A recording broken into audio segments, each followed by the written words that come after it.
Presented by Discover. A beautiful night in South Bend as we welcome you to Notre Dame Stadium, where a streaking Irish team, winners of 6 in a row, up at 10 in the first college football playoff ranking, take on for the 12th time in their history the Florida State Seminoles. Notre Dame is rolling, getting ready in front of their home crowd, and in their penultimate home game. Here come the Irish.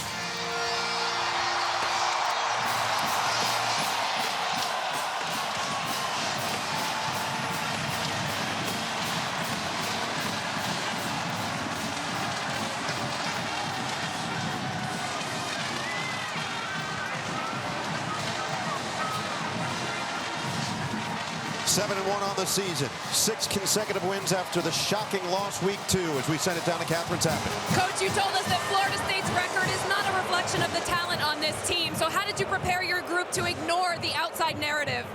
You know, we got the choice to listen to the noise or not. All you have to do is turn on the film and realize the challenge this team presents. And so we got a great challenge. Our guys are excited. We're grateful for this opportunity, and we're ready to roll. You've acknowledged the weekly growth of your quarterback, Riley Leonard. So what is the next step for him tonight? You know what? He's just got to stay in the moment, right? And trust his preparation, trust his reads, be confident, and worry about this play because the last play doesn't matter. Coach, thanks so much. All right, thank you. All right, KT, those preparation and read combinations have been awesome for Leonard. He has been outstanding over the 6-game winning streak. Ja'Kai Douglas and Florida State looking to find some level of positive momentum. That defense for Notre Dame is lethal. And the quarterback outstanding. We've got kickoff next. Always a great scene at Notre Dame Stadium. Shipping up to Boston, gets this crowd rowdy, and Mike Norvell in his 5th season as the head coach at Florida State. Todd Blackledge, this is the first time he's got a 5-game losing streak for the Seminoles. Yeah, you talk about from feast to famine. I mean, last year 13-0, this year 1-8, and he has been through the gamut. He has handled it extremely well through the course of the season. We'll see what his team can bring against a top 10 opponent here tonight. We're underway after Florida State won the toss. They elect to defer. That means we're going to get this Notre Dame offense on the field first. And a look at the starting lineups delivered by Papa John's. You've got the veteran at quarterback, and you've got playmakers around him. Yeah, Riley Leonard came over from Duke. Sam Hartman came the year before from Wake Forest. The biggest difference for Riley Leonard is he wasn't here during the spring, or he couldn't practice in the spring. Jeremiah Love, his tailback, is an outstanding player, and they're going to try to run the football, both with Jeremiah Love and the quarterback run game. They're the 2 leading rushers on this team, and that has been a weakness for Florida State, is consistently stopping the run. Love 564 yards on the season and 9 touchdowns. Leonard 539 rushing yards and 11 touchdowns. Out of the gun on first down. Play action pass for Leonard. Steps up, delivers, sideline, incomplete. He was looking for Bo Collins, the transfer from Clemson. Well, Riley Leonard, the legs have always been there, but now it's about the progression as a passer, and it feels like he's gotten more comfortable with the season. He has. I mean, it's a new system. Mike Denbrock's a new offensive coordinator here at Notre Dame. They got to know each other, but they really didn't get to do a lot of practicing because of the health issues with Riley Leonard when he got here. He's way further ahead now in his understanding and comfort in the offense. Collins was the motion man. Here's Love's first touch of the game, and he'll plow forward to the 30-yard line. Sets up 3rd down and 5 with Shaheem Brown, the free safety, making the tackle. I think this is an offense under Mike Denbrock that asks a lot more of Riley Leonard than what he was used to during his time at Duke, and it's just taken time for him to get very comfortable and confident in his progressions, his reads, and his checks at the line of scrimmage. Aeneas Williams, a true freshman, running back in there on 3rd down with Mitchell Evans moving in motion. It's Leonard to throw. Looking for his running back, and Williams has the catch and run across midfield, makes one miss, and Brown twirls him down. A big-time gain for the freshman at 28 through the air. Well, watch Bo Collins get a little screen in here, because this linebacker is who's responsible for the back. The linebacker is going to kind of get screened. He can't get out, and it's an easy throw and catch for Riley Leonard. Nice design on their first 3rd down play. A lot of man coverage out of this Florida State defense. They have excellent corners, and they can lock you down on the outside, but the linebackers have been victimized some this year, and that time they were on third down. And Todd, the last thing the Seminoles need is more injury concern. They're already without 3 of their top 4 running backs on the offensive side. They've had offensive line issues all season long, and now Omar Graham Jr., their starting linebacker, slow to get up and will walk off the field. Now, he's been playing pretty well. As you know, they've had some issues at linebacker. Justin Cryer, one of his backups, he's out for the game tonight, so they're a little bit undermanned, but of all the linebackers, Omar Graham has been playing the best. When you talk to Mike Denbrock, you talk to Marcus Freeman, they mention this defensive front, especially the defensive line, as being among the scariest that they'll see all season, going all the way back to Texas A&M to start the year with Marvin Jones Jr., Darrell Jackson Jr., Josh Farmer, and Patrick Payton. Another completion this time to the tight end Evans for a gain of 8.5. Defensive lineup for Florida State, and again, you hear the word talent all the time, but it definitely reigns true with this group. Yeah, and the guy really that kind of sets the tone for him more than anybody, Darrell Jackson, number 6, right in the middle, playing his best football of his career. He's a guy who transferred over from Maryland and spent time at Maryland and Miami. He is a big man there on the inside. 2nd down and 1. Play action. First run for Leonard. What a cut. Leonard inside the red zone. Leonard down the sideline. Leonard airborne. Touchdown. What an effort from the quarterback.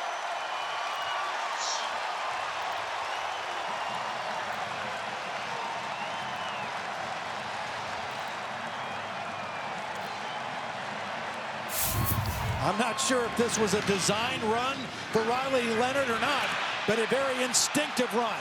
Beautiful move on the safety, and then you see the speed. He's a big guy, but he has outstanding speed in the open field. And shows you those wheels and his ability to get in the end zone. His 12th rushing touchdown now on the season. 31st of his career.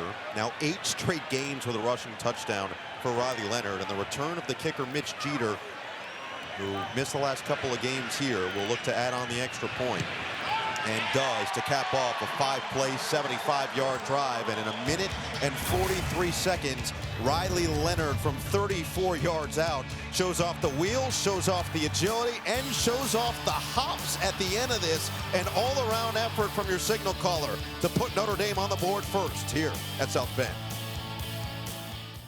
Another rushing touchdown for Riley Leonard. It wasn't the ideal start to the season for him, Todd, but he has picked it up as the year's gone on. Yeah, he really has. You know, you take a look at what happened to him the first couple games. Of course, the second game was the crushing loss to Northern Illinois, 2 interceptions in that game. But the last 6 games, he has just played so much more relaxed. And I think he's just found a place of peace. You know, yeah. I think he didn't quite grasp the magnitude of being the quarterback at Notre Dame and the pressure that comes with that. He talked to Sam Hartman. He talked to some other guys that have been in that same situation, and they're really able to offer him some really good insight about how to relax and enjoy the moment. Samuel Singleton took one back against Duke, not this time, barely gets back to the 20 for this Florida State offense. A look at the starting lineups presented and delivered by Papa John's. Well, Florida State has dealt with quarterback issues, they've dealt with offensive line issues and running back issues all year. Yeah, they really have. I mean, for this offensive line, this is the 10th game, the 9th different starting combination. The one consistent guy has been Ja'Kai Douglas, one of their wide receivers, coming in, their leading receiver with 25 catches, and he's got to have a big night tonight for them to stay in this one. For the 5th consecutive game, it'll be the redshirt freshman Brock Glenn starting at quarterback, hands it off to his running back, Lawrence Toafili, who will plow his way forward for 4. So we're going to see 2 quarterbacks. Brock Glenn is the starter. He's a redshirt freshman. We'll also see the true freshman behind him. Brock Glenn had to come in and play in the ACC championship game last year. Got the win, didn't have good numbers. And it's been a bit of a struggle for him so far this season. Here's that 9th different offensive line combination. Let's hear from Adam Savoy.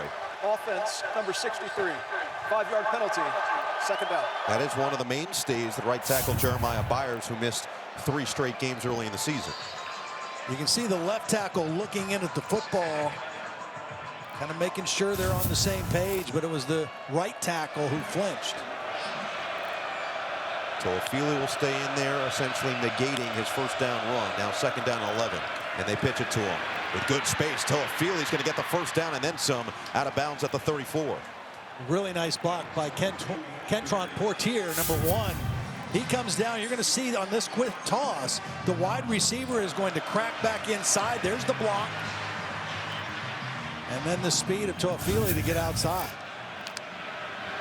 Florida State believed they had some opportunities last week. They just didn't cash in when those opportunities presented themselves against North Carolina. But a season low in yards and season low in points as well at home. And now going up against a Notre Dame defense that's been one of the best in the country. Yeah, they really have. They've been very consistent against both the run and the pass. They take the ball away.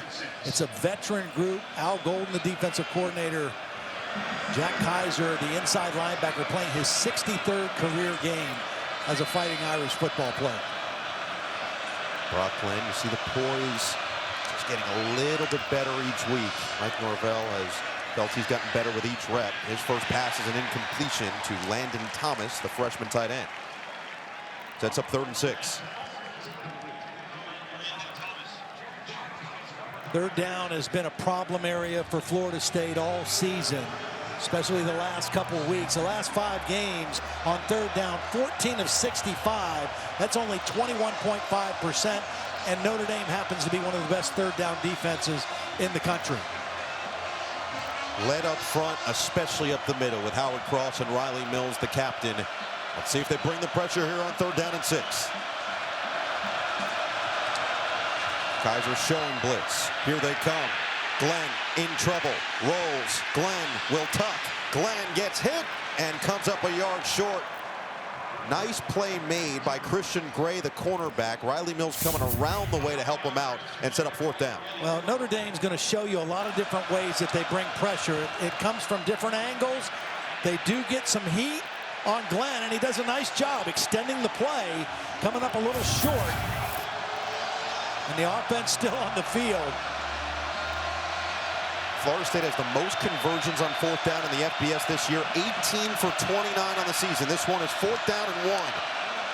Morlock, the tight end, in motion. Glenn rolls, throws. Morlock has it with a flag down. They're going to call offensive pass interference. I mean, the way the flags came out, it was definitely a rub play. Of course, defenses call that a pick play. Offenses call it a rub play to get the ball out quickly to the tight end, Morlock.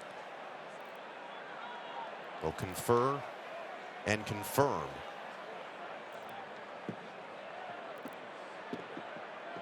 Mike Norvell saying, hey, we've been good on 4th down. We've not been good on 3rd down. We're 1 and 8. There are 2 What do we fouls got on to the lose? play, both by the defense. Offside, number 1. Penalty is declined.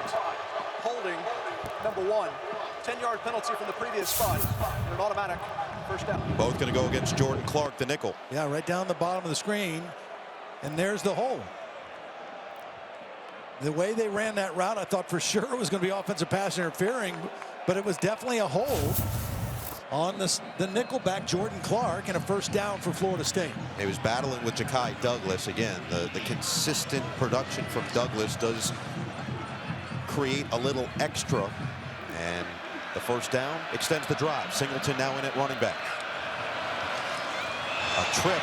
Glenn keeps his footing, gets rid of it. It's caught. Again, it's Morlock with space to move, and Morlock gets undercut by Clark. It would almost look like Florida State had some linemen downfield because of the trip and stumble by Glenn. The timing of this play got thrown off a little bit, but he hung in there and still found his tight end. An impressive drive here in response to the Notre Dame touchdown. They've run the football better on this drive than they have in the last several weeks. Coming into this game, they had 124 total yards rushing before contact. And again, that's exactly why. They can't get any room. The ball comes out at the end. Notre Dame scoops it up. And Notre Dame has the football. Picked up by a Don Schuler. Will they grant them the possession is the question. Didn't hear a whistle live. No. And it is. On the field is a fumble recovered by the defense. 1st down Notre Dame. Well, we'll see. Is he on the ground or is he on top of a player? The ball is ripped out late in the play. We'll step aside. They'll take another look. Jack Kaiser ripped it out. Irish might have a turnover here in this first quarter. Back at Notre Dame, and the previous call was overturned. The running back Singleton's elbow clearly down before the ball is ripped out. And Florida State will maintain possession, but that is something Notre Dame is very intentional with. They have forced 15 fumbles on the season, doing a great job taking the ball away. In their last game out against Navy, Navy came into that game only 2 turnovers on the season. They had 6 against Notre Dame. 18 total turnovers forced this year by the Irish defense, and by all the numbers and metrics, 4th in the FBS in scoring defense, 4th in passing defense, 8th in total defense. They have been stifling for opponents, but Florida State's moved the ball, knocking on the door of the red zone. They didn't even get into the red zone last week against North Carolina. Landon Thomas in motion to Ofili. Oh, trickery. Glenn looking to throw. Nobody was open, and he throws it away. Yeah, very good coverage downfield. You're hoping that something's going to spring loose, but watch the coverage as this play unfolds. Nothing right here, right? Nothing over here, and Glenn just has to get rid of the football. You're hoping somebody has their eyes in the wrong place. Notre Dame showed great discipline on that trick play. Todd Marcus Freeman said he's played against Mike Norvell a couple of times. He said he'll never just say, "You got me." He's going to try everything that he possibly can, exhaust every option before he gives up. 3rd down and 8 to Ofili in motion. Handoff to Ofili up the middle. Found some space, and he'll set up another 4th down and 1 at the 25. Nice change-up call there on 3rd down and long. Notre Dame expecting a pass. And again, Mike Norvell thinking, I'm probably going for it on 4th down anyway, so the run is a good call. Keep in mind, they do have one of the best kickers in the country. Ryan Fitzgerald has been basically automatic this year, including 5 field goals of 50+. But to your point, 4th and short at this point. Already got 1 4th down with a penalty. Let's see what they go with here. Wildcat. Glenn is out as a wide receiver. Douglas ready to take the snap. Douglas hesitates. Douglas wiggles his way through. Plenty of room for the 1st down. A nice little hesitation, just waiting for something to open up on this side of the offensive line. Good patience by Douglas. It's a little counter play, and a nice block by Landon Thomas, number 18, the freshman tight end. That kind of allows him to wiggle up there for the 1st down. Douglas, a 5th-year guy from Houma, Louisiana, grew up. Florida State was his dream school, and he had a lot of confidence, a lot of great things to say about his head coach, Mike Norvell, throughout the week. Publicly, when we spoke with him, he has total belief in his head coach, seeing how he's turned around the program once again. Get it on the jet sweep, and Malik Benson will navigate his way into the red zone for the first time in 2 games. Again, coming into this game, the offensive numbers for Florida State were woefully bad. I mean, there's 134 teams in FBS, and they're ranked 132nd in many of the categories. But this does not look like that offense on this opening drive. Nice blend of run and pass and consistently moving the football. Already 5 ball carriers on this opening drive as well. Toafili with another handoff. Toafili squeezes his way. It's 1st and goal. Here are those ranks you're talking about. 132nd. You're just not accustomed to seeing a Seminole offense like that. No, but the offensive line injuries, the quarterback injury, the running back injuries is taking its toll, but this is an impressive drive by the Seminoles. And again, this is a team that's 1-8 coming into this game. And Mike Norvell has been honest. Their confidence has been somewhat shaken. When they've gone down early, it's been tougher to get them to come back and play the right way. This is an outstanding response by this group after giving up the opening score. Play action. Glenn gets away. Glenn has some room. Can he beat them to the corner? He can't. Greeted with a major bear hug and kept there at the line of scrimmage. Well, it's their best player, Xavier Watts, number 0. Watch number 0 right here. He's getting everybody lined up, and then he's got eyes on the quarterback, and he just tracks him down. Beautiful job of maintaining leverage on the ball carrier and not allowing Glenn to get to the end zone. So now 3rd and goal. 0 for 2 on their first third downs on this drive.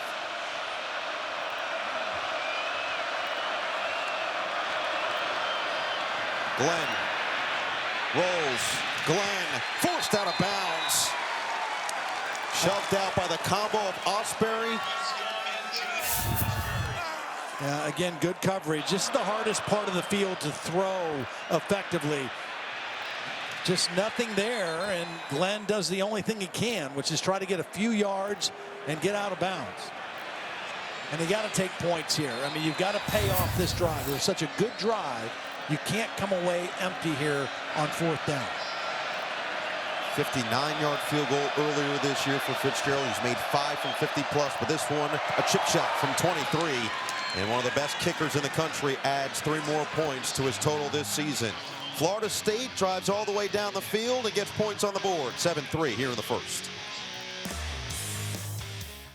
Beautiful shots of a beautiful campus. Always great to be here in South Bend, as Notre Dame got on the board quickly to start the game. But Mike Norvell's team does respond with a 16-play drive spanning nearly 8 minutes. Yeah, it was impressive. I mean, we wondered about this team's confidence, particularly if it didn't go well early in the game. Their defense gave up the early quick touchdown, but the offense responded magnificently.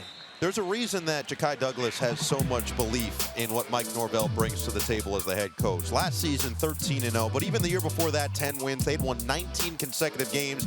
This year, they bring in DJ Uiagalelei, who's been hurt after the first couple of games, and they were ranked 10 to start the year. But the 1-8 record, tied for the most losses among an AP preseason top 10 team all time. Notre Dame's done that actually twice before.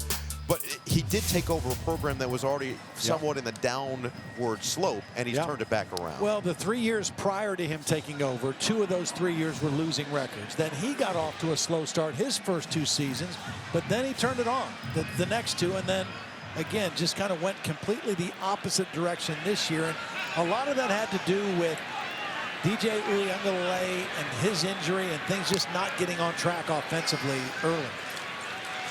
Leonard in trouble. Leonard zips. Oh, it's dropped. Love had it right in his chest, but couldn't bring it in. A really nice job by Riley Leonard of extending the play. And that's something he does extremely well. And that's a very catchable pass. I thought that they were going to try to get Jeremiah Love involved in the pass game in some option routes against the linebackers. That time he was open. It was a good throw and just a drop ball. Leonard 2 for 4, 37 yards to start. He did have the 34-yard touchdown on the 5-play opening drive. And now it is Love. First through and gains maybe 3. Sets up 3rd and long. A big opportunity here for this Florida State defense. They were not very good the first drive. They've got a 3rd and long situation to see if they can get a 3 and out and get the ball back to their offense. And that was the main issue that Mike Norvell's had. When the offense has scored, the defense hasn't gotten a stop. And when the defense has gotten a stop, the offense hasn't cashed in with points. He wants complementary football to build some momentum. Devin Ford, the running back, on 3rd down and 8.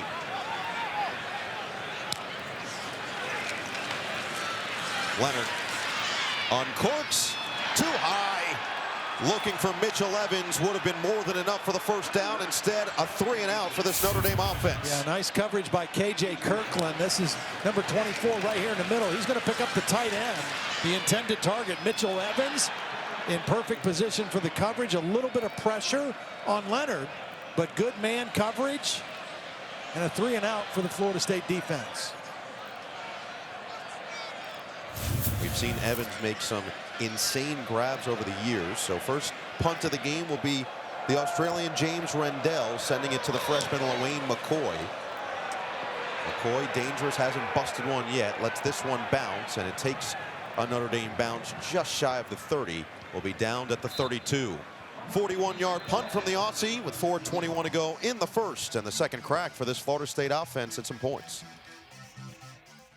Well, to be known as the game of the century, it better be something crazy. And this one certainly was. November 13th, 1993, number 1 Florida State, number 2 Notre Dame. Yeah, that was the Heisman Trophy winner and eventual NBA first-round pick and New York Knicks legend Charlie Ward. Did not get that touchdown at the end. Notre Dame would win 31-24 in a back-and-forth affair against what would be eventual champions national champions at that, Florida State Seminoles. This drive will start from the 32 for this current iteration of the Noles. Toafili with another carry, and this time he's bottled up after a gain of 1. Let's go to a game break with Rich Lerner. And we'll see if the number 10 team in the country can follow suit with a defensive stop.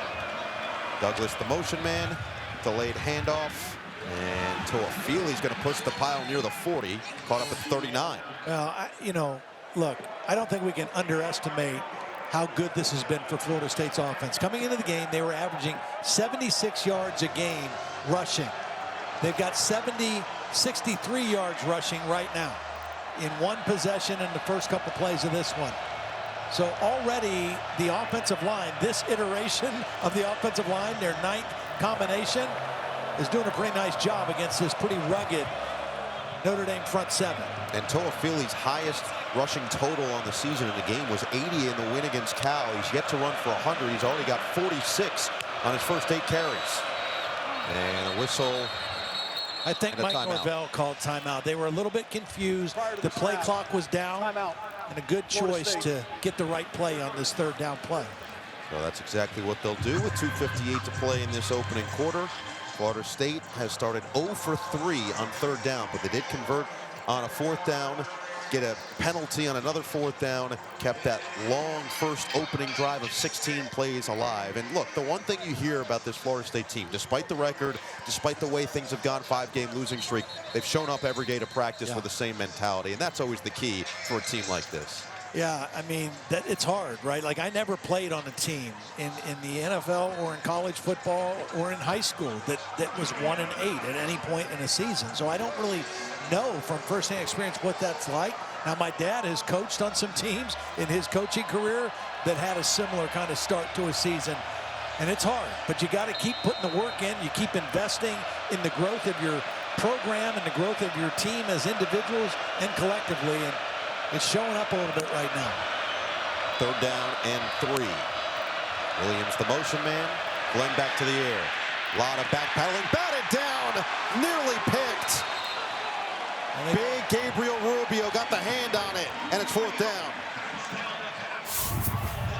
Yeah, for the success that Florida State has had running the football, throwing it has been another story. Rubio has just been back for a couple weeks. He was injured most of the early part of the season. A nice addition back to this defensive line. Gets that big left hand up in front of the ball and brings up a 4th down punting situation. Kingston Viliamu Asa, the true freshman star linebacker, nearly had the easiest interception he'll ever see. Alex Mastromano, another Australian punter, and another one of these outstanding specialists for Florida State with his first of the day and a fair catch made at the 20 by Max Hurlman. 41-yard punt. So Notre Dame coming into the season, their college football playoff outlook, the Athletic gave them a 62% chance to make the college football playoff. They were ranked number 7 of the preseason poll. Then week 2, it was that disaster loss to Northern Illinois, brought them down to 32%. Since then, the storm has somewhat passed, and the sunny skies have come.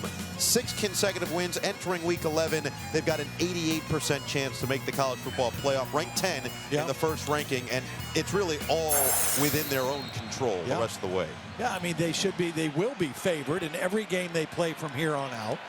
They were helped today also by Army, who they'll play in a couple weeks, because Army stayed undefeated by beating North Texas today. Love on the pitch. Read perfectly by this Noles defense as he loses 2. We go to KT.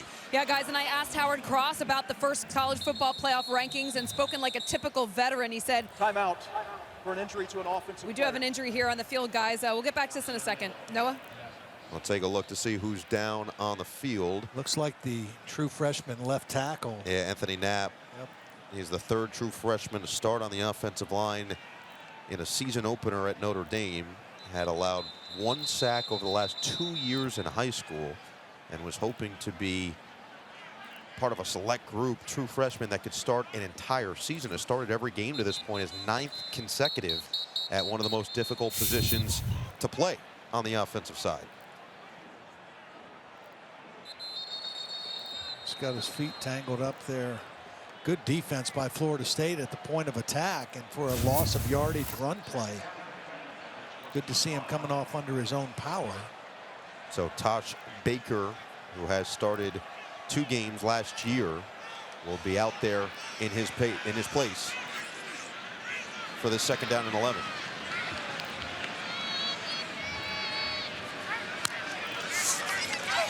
Leonard to Price. Has to make a man miss. Can't do so. Loses more yardage. Florida State playing with some enthusiasm early. Edwin Joseph with a sure-handed tackle. Yeah, they're going to bring the back in motion, and there's no movement on the Florida State defense. They have eyes on the quarterback, and Joseph does a nice job making the tackle in the open field. Breaks down and wraps him up. And the passing game for Notre Dame still looking to find a rhythm. Just 3 of 6 start for Leonard with 35 yards through the air. Looking to avoid 2 straight 3-and-outs here. 3rd and 13. Leonard unloads. Sideline. Incomplete. Just overthrew his intended target, Bo Collins. Again, the corners for this Florida State defense are pretty solid. Now, this is the guy who made the play in the open field. In coverage, Edwin Joseph. Nice job and an overthrow. And now Notre Dame 1 for 4 on 3rd down plays, or 1 for 3, I should say. Riley Leonard's been honest. Still feels like it's a work in progress offensively. They've got to find whatever they have over the course of the 6-game winning streak, where they've outscored opponents by 31.3 points per game. Another punt with Rendell back inside his own 5. Line drive kick, and McCoy brings it in at the 40. Looked like he called for the fair catch, and exactly that. So they'll mark him just in front of that 40-yard line. Notre Dame still up by 4 here at home, under 90 seconds to play in the first.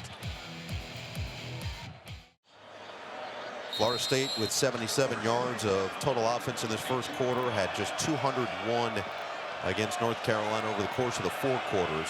Glenn's going to stay in there. They've gone with a 2-quarterback system the last couple of games, and he'll keep it himself up the middle. He gets stuffed at the line of scrimmage. Let's finish up what KT was saying before. Catherine, what you got? Yeah, Noah, speaking with Howard Cross about that first college football playoff rankings, he said we're not really paying attention to it. We have 4 games left. We slip up, that's gone. We have to go in there every single game like every other week. We can't focus on the college football playoffs solely until we step off the field on November 30th. He said we're not looking at it before that. There's no reason to. Yeah, and Catherine, that is really the Marcus Freeman message as Glenn rolls and will just throw this one out of bounds, is to keep that pain from the Northern Illinois loss week 2 and remind yourself that you can be beat any week, That's right. Especially this week with a team as talented as this. Yeah, and if you look at the landscape of college football in general, there are no dominant teams out there. There are some teams playing pretty well right now, but there is not a clear-cut dominant team.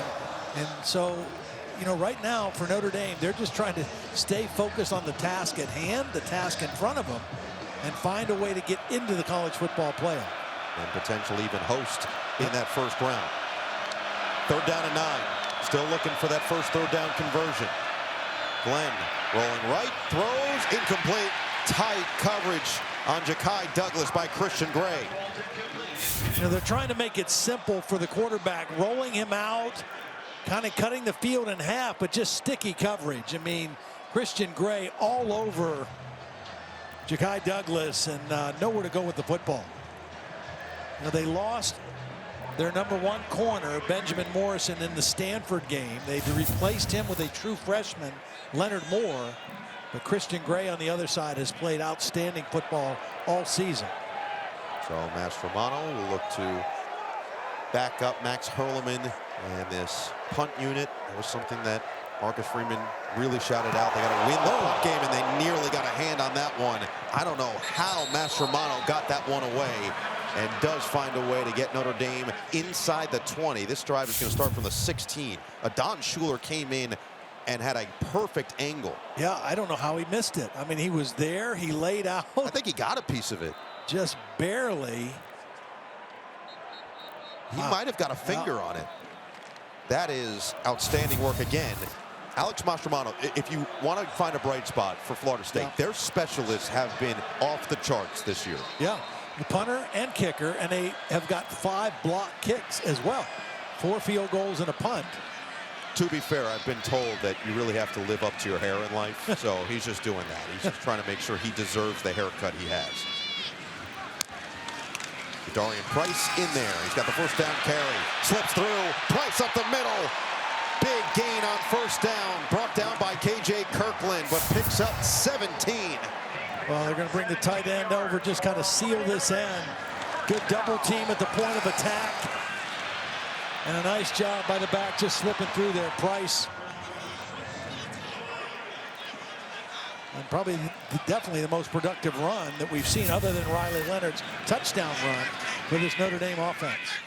It's a rushing attack that has so many options, including Price and Love. Obviously, Leonard at the quarterback spot. They'll get it right back to Price, and another productive run. This one getting across the 35. They'll mark him down exactly there to finish this first quarter. Notre Dame went right down the field to open the game. Florida State responded with a field goal. That's where we stand after one. The number 10 team in the country looking for their 7th consecutive win as Florida State looks for win number 2 on the year.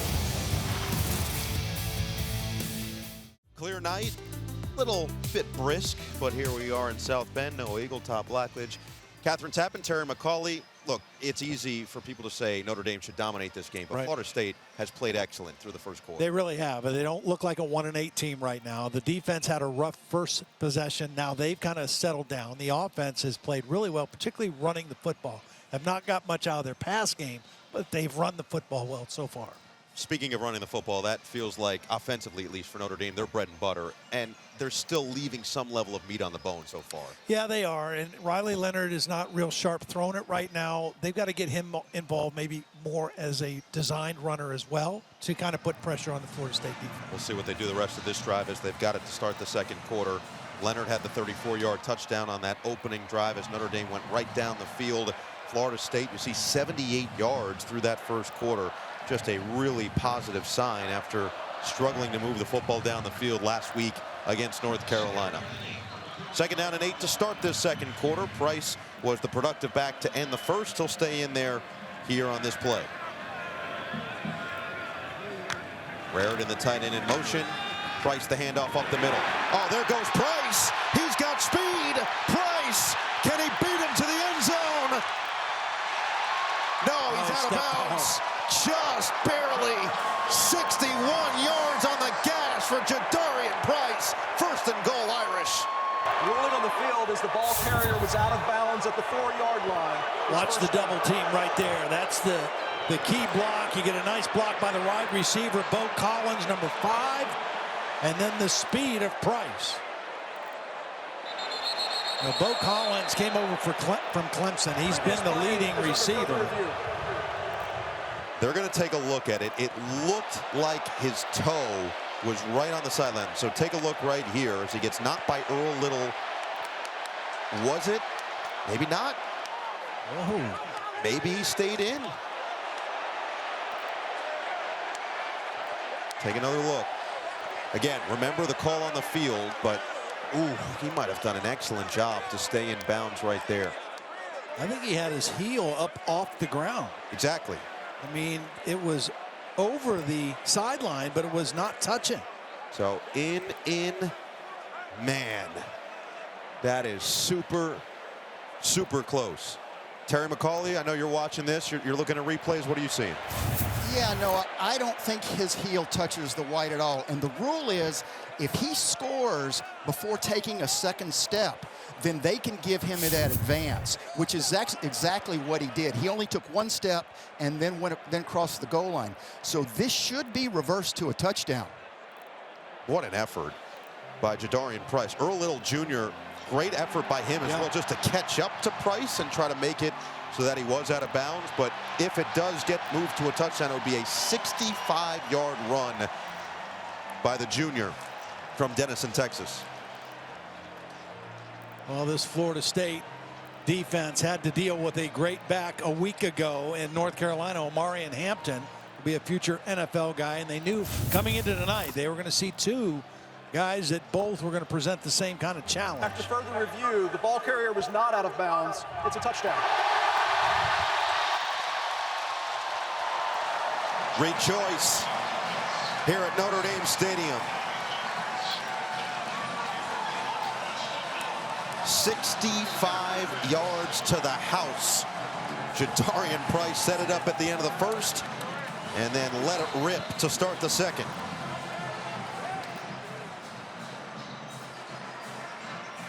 So after forcing a couple of 3-and-outs, the Florida State defense does break there.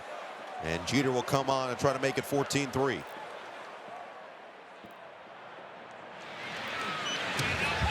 And does. 3-play, 83-yard drive, all of it coming from Price.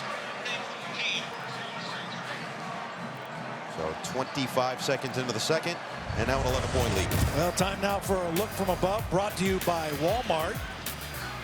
This is the Riley Leonard touchdown, the first touchdown of the game, showing some nifty running ability, elusiveness, speed down the sideline, hops into the end zone, and then just moments ago, Jadarian Price with the long run and then pays it off with the TD. Excellent footwork along the sideline. And all of a sudden now that Notre Dame running game getting into gear a little bit thanks to Jadarian Price. 123 rushing yards. This offense overall averaging 11.3 yards per play, but this is what they do to defenses. Yeah. They can break you down over time, really wear you down. And they did it to Navy a couple weeks ago before the bye week. That one was at MetLife Stadium, 51-14. A couple of turnovers helped, but realistically, that running game was crushing against Navy. Two of the last 3 games, they've been well over 200 yards rushing. The only games they struggled to run the football, Northern Illinois held them down under 120 yards, and so did Louisville here in a close game here in South Bend as well. The question mark over the course of the rest of the season is how will this team continue to respond? This is what Marcus Freeman's been talking about every single week. I don't want to lose the pain from that game, talking about Northern Illinois. At times, we're motivated by fear. At times, we're motivated by, we don't want this to repeat itself. There are times I've got to remind them of that pain so we can make sure we don't forget it. This is a team in Florida State, again, you're favored by many scores coming into this game. At home, off your bye week, you're ranked top 10 in the college football playoff ranking. Here you are, you still got to take care of business. Yeah, I mean, this is that test, right? This is like an exam. I mean, you've been studying, you've been preparing. Did you learn your lesson? Did you take it to heart? And that was a good response right there.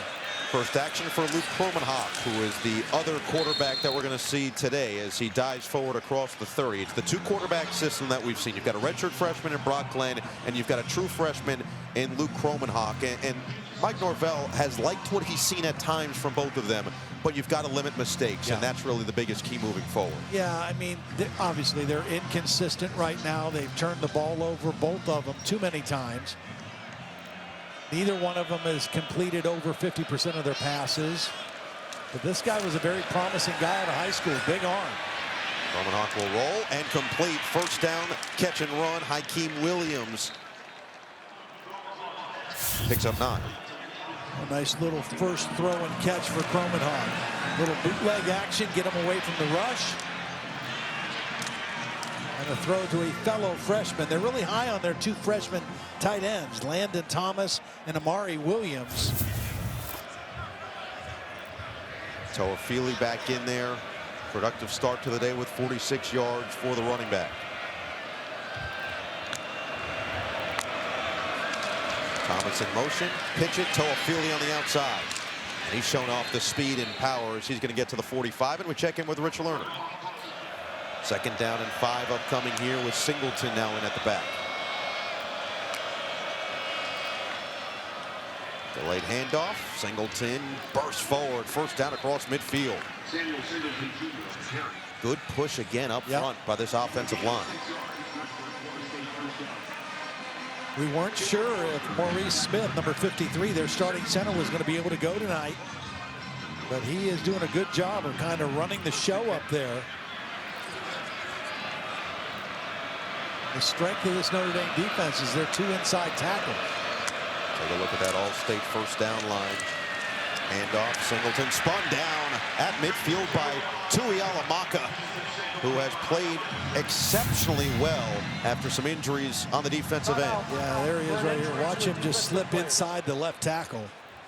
Uses his speed and quickness and gets behind the line of scrimmage and Injured player now. And that is not the guy you want to see down. Howard Cross, the third, sixth-year player, one of the leaders of this team.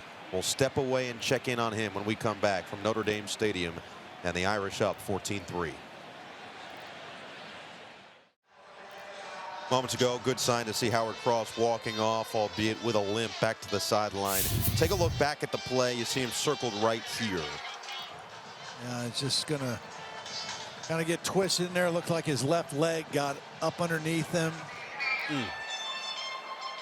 I mean, this is got a big body falling on top of him, too.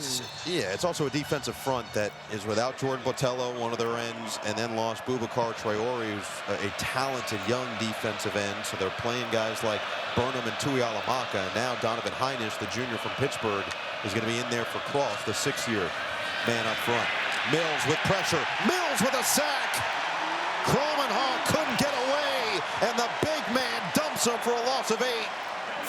Well, this looks like a bust. I mean, you don't want this tight end trying to block Mills. He's a big man and can really rush the passer. You've got a freshman tight end trying to block him, and that is a complete mismatch. And Kromenhoek has no chance. You want a big body on Riley Mills. Had no sacks the first 4 games of the year. Last couple weeks, he's really turned it on. That's his 4th sack of the season now. All coming in the last 5 games. 3rd and 17. Pressure comes. Kromenhoek down again. It's Mills. Back-to-back sacks for Big 9-9. Well, this time they've got a big body on him, but Kromenhoek just nowhere to go with the football. He's working right here, so they've got big bodies attached to him. But Kromenhoek has to try to step up in the pocket and nowhere to go. Good coverage downfield, man coverage. There was one guy that had a little separation, but Kromenhoek not able to get eyes on him in time to throw the football. So Hurleman with a little bit more room to work as the returner. We'll see if Mastromano can get this one off cleanly. Nearly had the last one blocked. A little bit more space this time around. And Hurleman will bring it in with a fair catch right around the 25. He's avoided that look, but he did say it was one of the best experiences. He didn't really treasure it the way he should have when he was playing in the moment, but looking back at all the great players he got to play with on the field, it was a special part of his football journey. Leonard to throw on first down. Loads it up, wide open, it's caught. Jaden Harrison had to go up high, but brings it in for a gain of 21. Yeah, good protection. That's where it starts. Riley Leonard is able to kind of step up in the pocket. It's clean. And deliver the ball to the outside sideline. And really nice concentration by Jaden Harrison. Harrison, one of the couple of transfers in this wide receiving core, with Harrison coming from Marshall, Bo Collins coming over from Clemson, Chris Mitchell from Florida Atlantic, adding 3 to a couple of freshmen who played last year as Leonard gets his way through and snakes to midfield and check in with another game break. 2nd down and 6. Quick throw, quick catch, it's Faison, and he gets tripped up. That's a nice play down low to keep him from getting any further by Azarie Thomas. Azarie Thomas makes a nice play here. Again, a lot of man coverage from this Florida State defense. They read the screen, and he makes a nice quick move to the receiver for the tackle. They're playing without Fentrell Cypress II, the other starter at corner. So a little undermanned on the other side. Thomas, a regular starter, made a nice play right there. Cypress, who was honorable mention all ACC last year, and the 13-0 regular season ACC championship season. 5 different receivers already for Leonard. This one incomplete with tight coverage by Thomas. Well, this was 0 coverage, no free safety because Florida State's bringing pressure. You see the rush. And back-to-back plays, Thomas with a nice play on the football.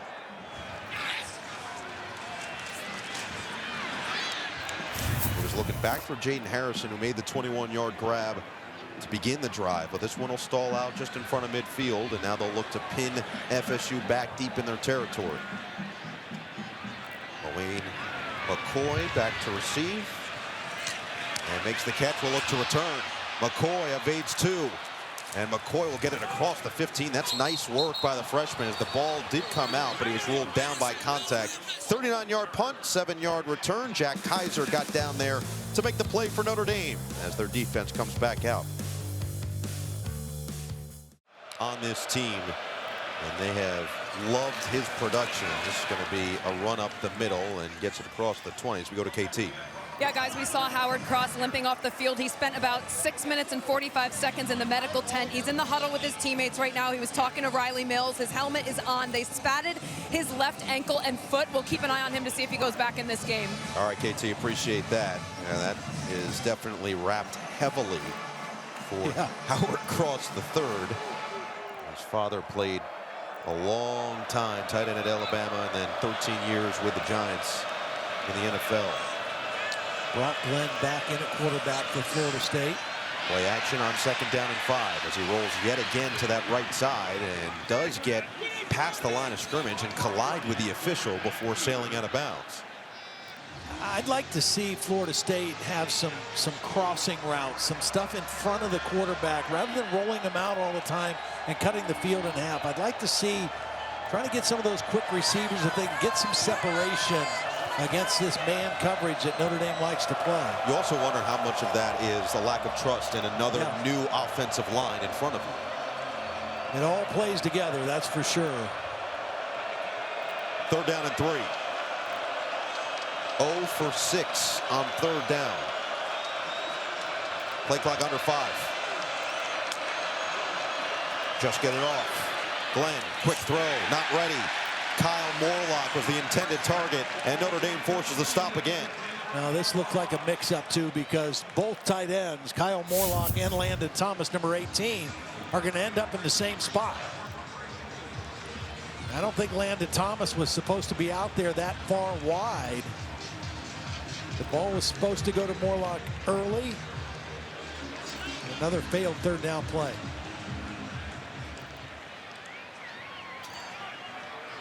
So another punt for Florida State after they really moved the ball pretty well, especially on that first drive and then even the second drive. After Mono, this one may have gotten ticked, and just enough as Adon Schuler, who nearly had the block on the first, looks like he got a piece of the second.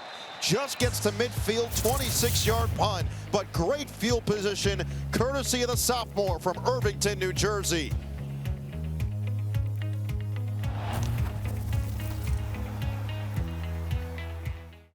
Great look again here in South Bend. Meanwhile, news coming from Notre Dame, Howard Cross. It is an ankle sprain on the left side. He is questionable to return. But his offense now back on the field with excellent field position at midfield. Price had the long touchdown. Instead, it's Leonard on play action looking to get to the outside. And Leonard will pick up 7. Nicholson tracks him down, the sophomore linebacker. A pretty nice job by Nicholson chasing him down. We've already seen the speed of Riley Leonard. Really sells that mesh. It's kind of an RPO play action pass. It's not there, makes the quick decision to run, and Nicholson tracks him down. So 3 carries, 45, but the 1 carry and the touchdown went for 34. Raritan, the tight end, in motion on 2nd down and 3. And delayed handoff for Love up the middle, and he gets it across the 40 for the first down. Time now for the players on the rise, brought to you by Hyundai.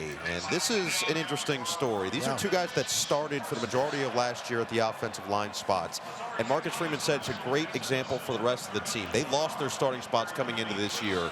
And due to injury, they stayed ready. They came in and prepared every day. And they did not relinquish those spots when they got the opportunity early this season. Yeah, it is a great story. First of all, offensive linemen are the best guys on the team, on any team. They're the closest group on any team. Helps when you can block for a guy who can run like this as Leonard's out of bounds. But, I mean, certainly they were disappointed. I mean, they both had been starters. Rocco Spindler got hurt at the end of last year. He thought he would come back and be the starter and didn't win the job, but was ready when their number was called again. And now they've kind of solidified this unit. And I think the offensive line right now is playing about as well as a group as they've played all year. Coogan's in there at center. Spindler's in there at right guard. Ashton Craig was the starting center. Left knee injury against Purdue. He's out for the year. And then Billy Shroud was at right guard. And because Spindler's played so well, he's been moved to left guard when he returned. Is that one a little high for Raritan? Incomplete, but a flag. Well, the flag, I think, is going to be for an illegal man downfield. The left tackle, that true freshman, Anthony Knapp, was right next to the intended receiver. So let's hear from Adam Savoy. Pass interference. Defense, number 9. Ball will be placed at the spot of the foul. Automatic. First down. All right, let's take another look at that with Omar Graham Jr., the linebacker who went down earlier in this game, called for the pass interference. Right there. Okay, well, there's a pass interference, but there's Anthony Knapp, too, right next to him. I mean, you're only allowed to go 3 yards down the field. Here's that zone. And Knapp, it was awfully close. Close. Awfully close. Either way, it's a first down on the pass interference from the defensive side, and that one gets caught up right at the line of scrimmage. Do you want to bring in Terry McCauley and just get an official rule here, Terry? Yeah, Todd, at the point of the release of the pass, he was not more than 3 yards. He got there certainly while the pass was in flight, but when the pass was released, he was within the 3 yards. So legal play by the offense. You see, it's that final step right there. Just enough space, and so extends the drive, gets Notre Dame closer to the red zone, looking to take a stranglehold on this game here in this first half. Aeneas Williams in the backfield, out of the pistol, handed off to the freshman, and he gets tripped up after a gain of 2 by Omar Grant. One of the things that's interesting about this Notre Dame team is they've got a really nice blend on both offense and defense of older veteran guys and young, promising freshmen and sophomores that I just think is, and again, on defense, on all 3 levels of the defense, they have it. Offensively, they got it at skill positions, they got it at line positions. It's a really nice blend of old and new that Marcus Freeman and his staff are able to work in there together. And they're rotating a lot of guys in. And they're excited about that youth getting this experience. Same with Florida State, but for different reasons. Third down and 9, Leonard up the middle. Tried to make that cut, but couldn't bounce it. And a nice shoestring tackle by Ashlyn Barker. Yeah, nice job by Barker. Here he is, the safety. He's going to come in here, reads it quickly, and comes and makes a nice tackle in the open field. We've already seen the elusiveness of Riley Leonard, but that time, a nice tackle coming from the safety position. So they'll settle for the field goal with Mitch Jeter coming back on. It'll be from 42 yards out. Jeter 5 for 7 on the season. Season long of 48, career long 53. And this one will put Notre Dame up 2 touchdowns. Jeter, no good. Hooked it wide left.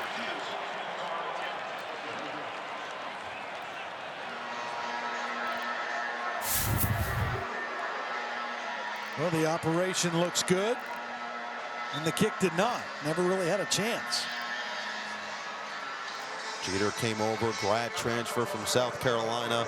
His only misses coming into this game on the season were both week 2 against Northern Illinois. And Mike Norvell just trying to keep life, keep breathing life into his team.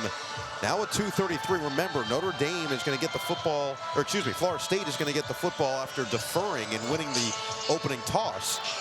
With 2:33, they did have to take the 1 timeout, but 2 timeouts and the 2-minute timeout here. See if they can make some noise. Well, they got to find a way to get themselves in manageable third down situations. They're 0 for 7 on third down. Looking for Toafili and just could not connect. Brock Glenn still in search of his 2nd completion of the day. He's 1 for 8. Yeah, and that doesn't help third down. When you throw in, I like throwing it on first down, but when you're incomplete, now you're in a tough situation at 2nd and 10.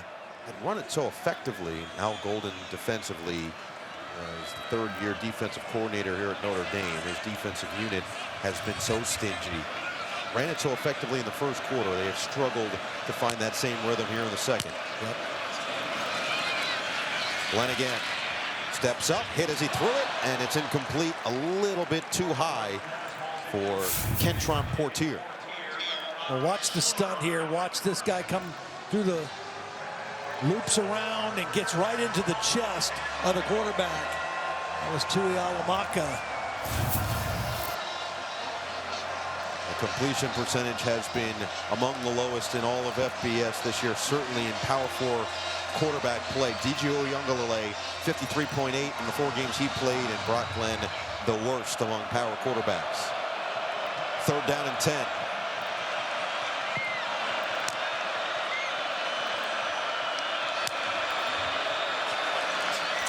Glenn feeling the pressure. Glenn gets away from Kaiser, but not the second. It's Heinisch. Wraps him up and throws him down.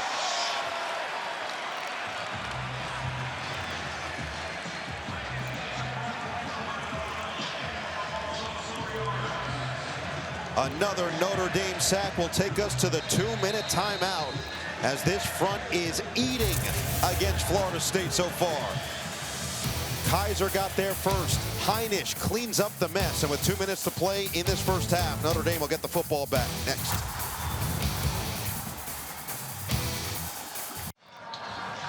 So, Bon Jovi's got the Irish hat on now, taking in all the. He's got to be cold, right? In the leather. Good thing. You can't be cold when you're cool, though, right? Isn't that how it goes? Yeah.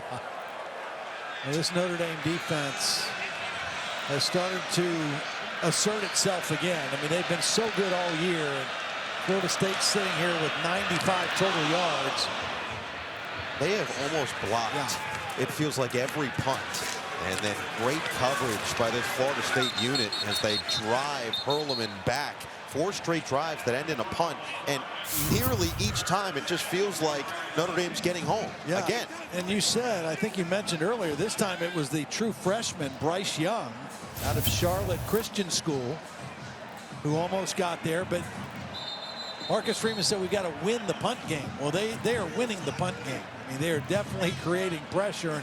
And even though they're not getting the clean block that's gone the other way, it's definitely in the head of the Florida State punter. Coming up on the All-State halftime report, losses to 2 of the top 4 teams in the college football playoff ranking adds chaos around the country. Top-ranked Oregon out to an early lead, and a showdown in Death Valley in the SEC top 15 battle between Alabama and LSU. Our crew will have all of that and more. All-State halftime report. All 3 timeouts for Notre Dame to work with here, a minute 48 before the end of the half. The handoff on first down for Williams. He bursts across the 30, barrels forward to the 32. They'll go quick, keep the timeouts. Leonard steps up, delivers. Dangerous throw, knocked away by Thomas. Looking for Bo Collins on one-on-one coverage, 3rd and 1. A really nice job by Thomas in perfect position. Kind of lets go of that jersey at the right time and able to get eyes on the football and knock it away. Notre Dame converted on its first 3rd down opportunity. They have gone 0 for their last 4. This one 3rd and 1. Haven't gotten Greathouse involved yet, put him in motion. Leonard looking for him. It is Greathouse on the first down catch. Now you put him in motion, you get a little separation automatically against man coverage. It opened up a window, and Riley Leonard able to get him the football. Leonard through his progressions. Loads it up, and a diving attempt. Looked like it was on the deck when Williams scooped it up, but a flag is down either way. They're going to call it a catch for the time being, and we'll wait for the penalty.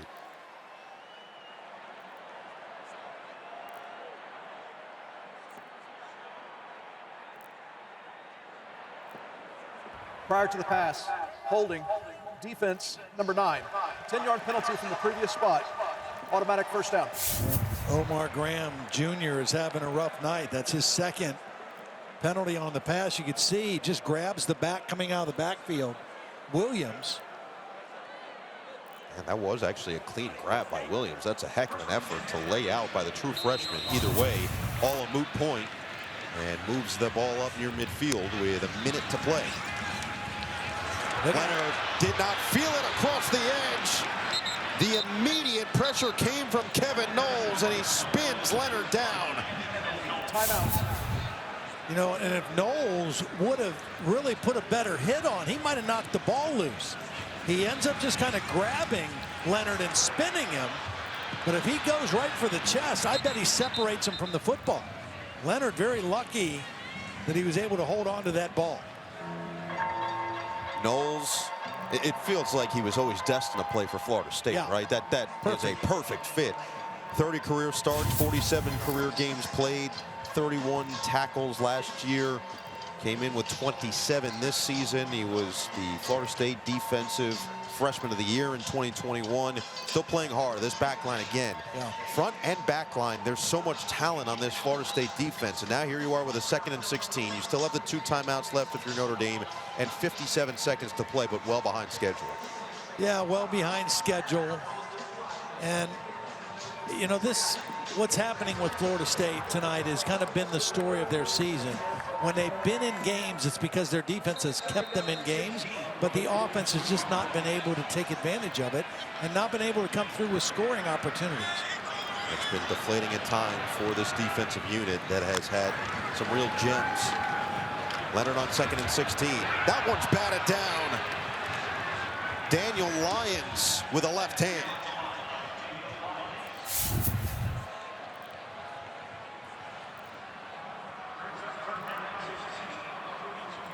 So now the clock stopped at 53 seconds with a 3rd down and 16.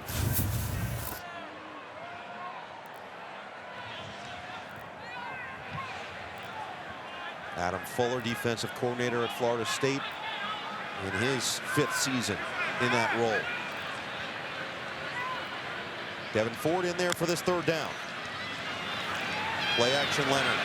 In the pocket, a rifle. It's short of the 1st down, but it makes it 4th and very manageable to Bo Collins.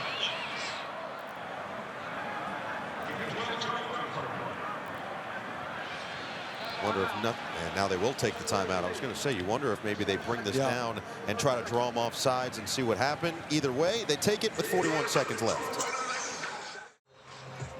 So clearly Florida State hoping to get the football back here before the end of the half with a stop. Mike Norvell takes the 2nd timeout. Notre Dame, meanwhile, 11 for 15, 73% on 4th down this season. It's the 11th best mark in the country coming into tonight.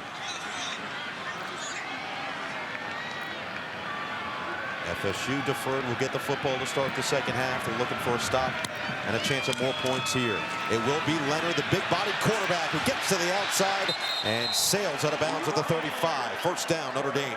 Yeah, good work to stop the clock. It would have stopped anyway by getting the 1st down, but now it stops until they start the next play because he was able to get it out of bounds.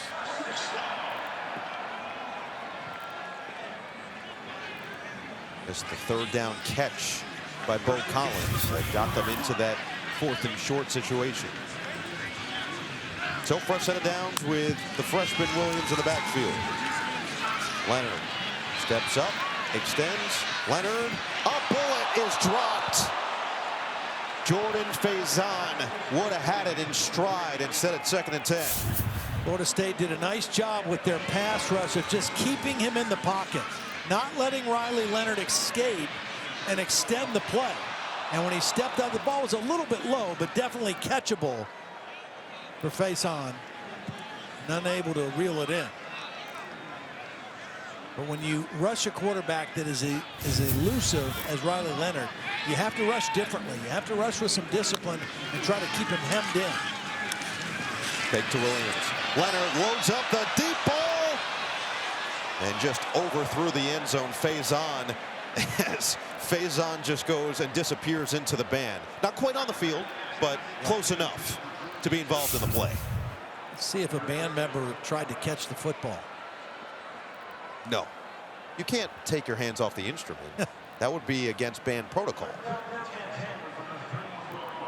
It was Quindarius Jones who's replaced the injured Fentrell Cypress II today, deep in coverage. And yeah, that's going to get talked about for years to come. Remember when the ball came our way? 3rd down and 10.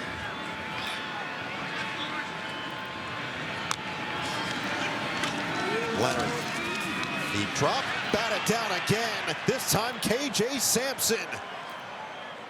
4th down. Well, you got these defensive linemen that are just, they know they're not going to get home on the rush, so they're under control. And Sampson is just going to be engaged with the left tackle, or left guard, and then keep eyes on the quarterback and time his jump. So 2 passes batted down at the line on the drive. Remember, Jeter missed the field goal from 42. This one is going to be Zach Yoakum coming in instead from 52 yards out. His season long is 42, and a timeout called by Florida State. Florida State, their third and final. 30 seconds.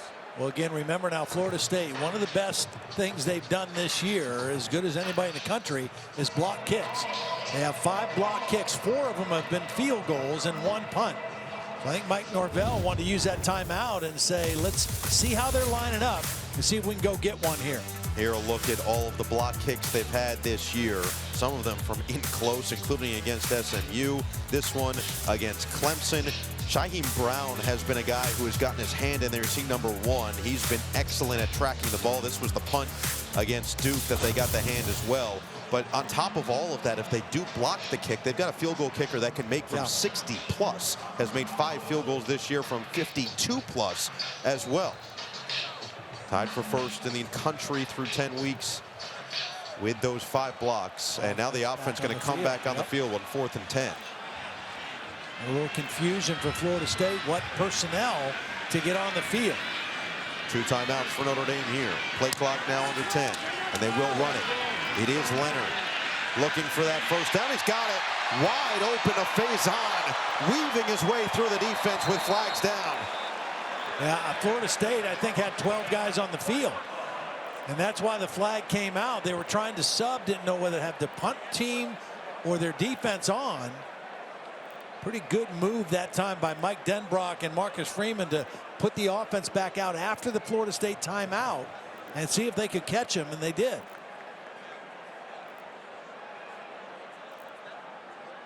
Those 2, Freeman and Denbrock, have gotten comfortable with each other, similar to Riley Leonard and Denbrock being comfortable with one another as the season's gone on.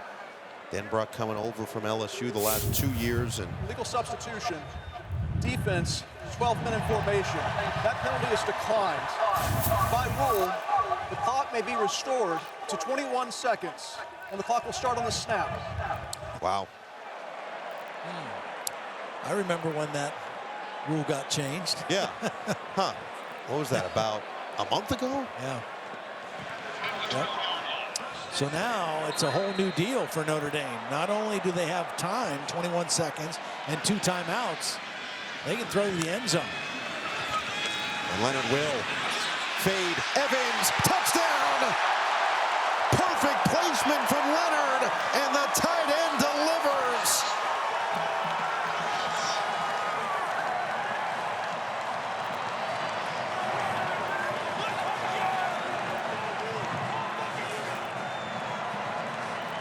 First touchdown of the season for the outstanding tight end Mitchell Evans, who dealt with injury to start the year.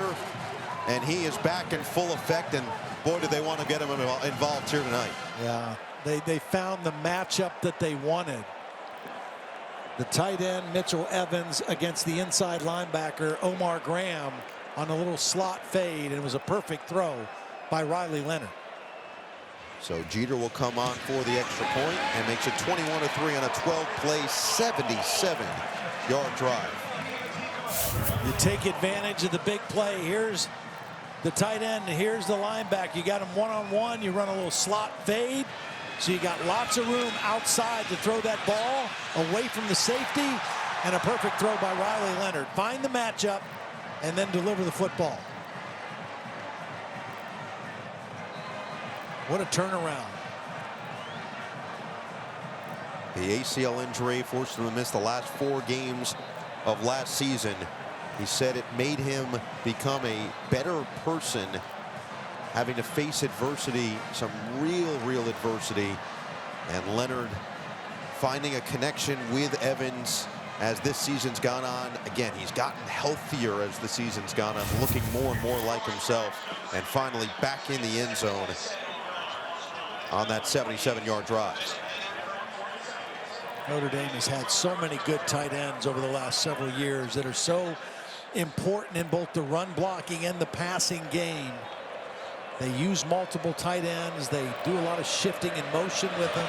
That time they just isolated their best receiver, tight end, and got the touchdown. Singleton from the 5, and he will get it across the 20 and not much further. You know, this is something Mike Norvell talked about. How will this team respond when they get punched in the mouth? And this season, it hasn't been a great response. Sure enough, here you are, 21-3 with 12 seconds left. They've hung in this entire first half, but you've got to imagine there's a deflating feeling on that sideline. It has to be. And, you know, when things are going bad like they are for Florida State, this is kind of common. You know, you play pretty well, and then right at the end of the half, you just have a lapse, and you give up a play, and you give up another score, and it really can be demoralizing going into the locker room. Run it with Toafili, and he will dive forward to the 25 to end this first half. Couple of touchdowns, one on the ground, one through the air for Riley Leonard. Mitchell Evans caps off this first half. It was the long run from Price as Mike Norvell will gather his team before they go into the locker room and deliver yet another message. Down 21-3 through the first 2 quarters.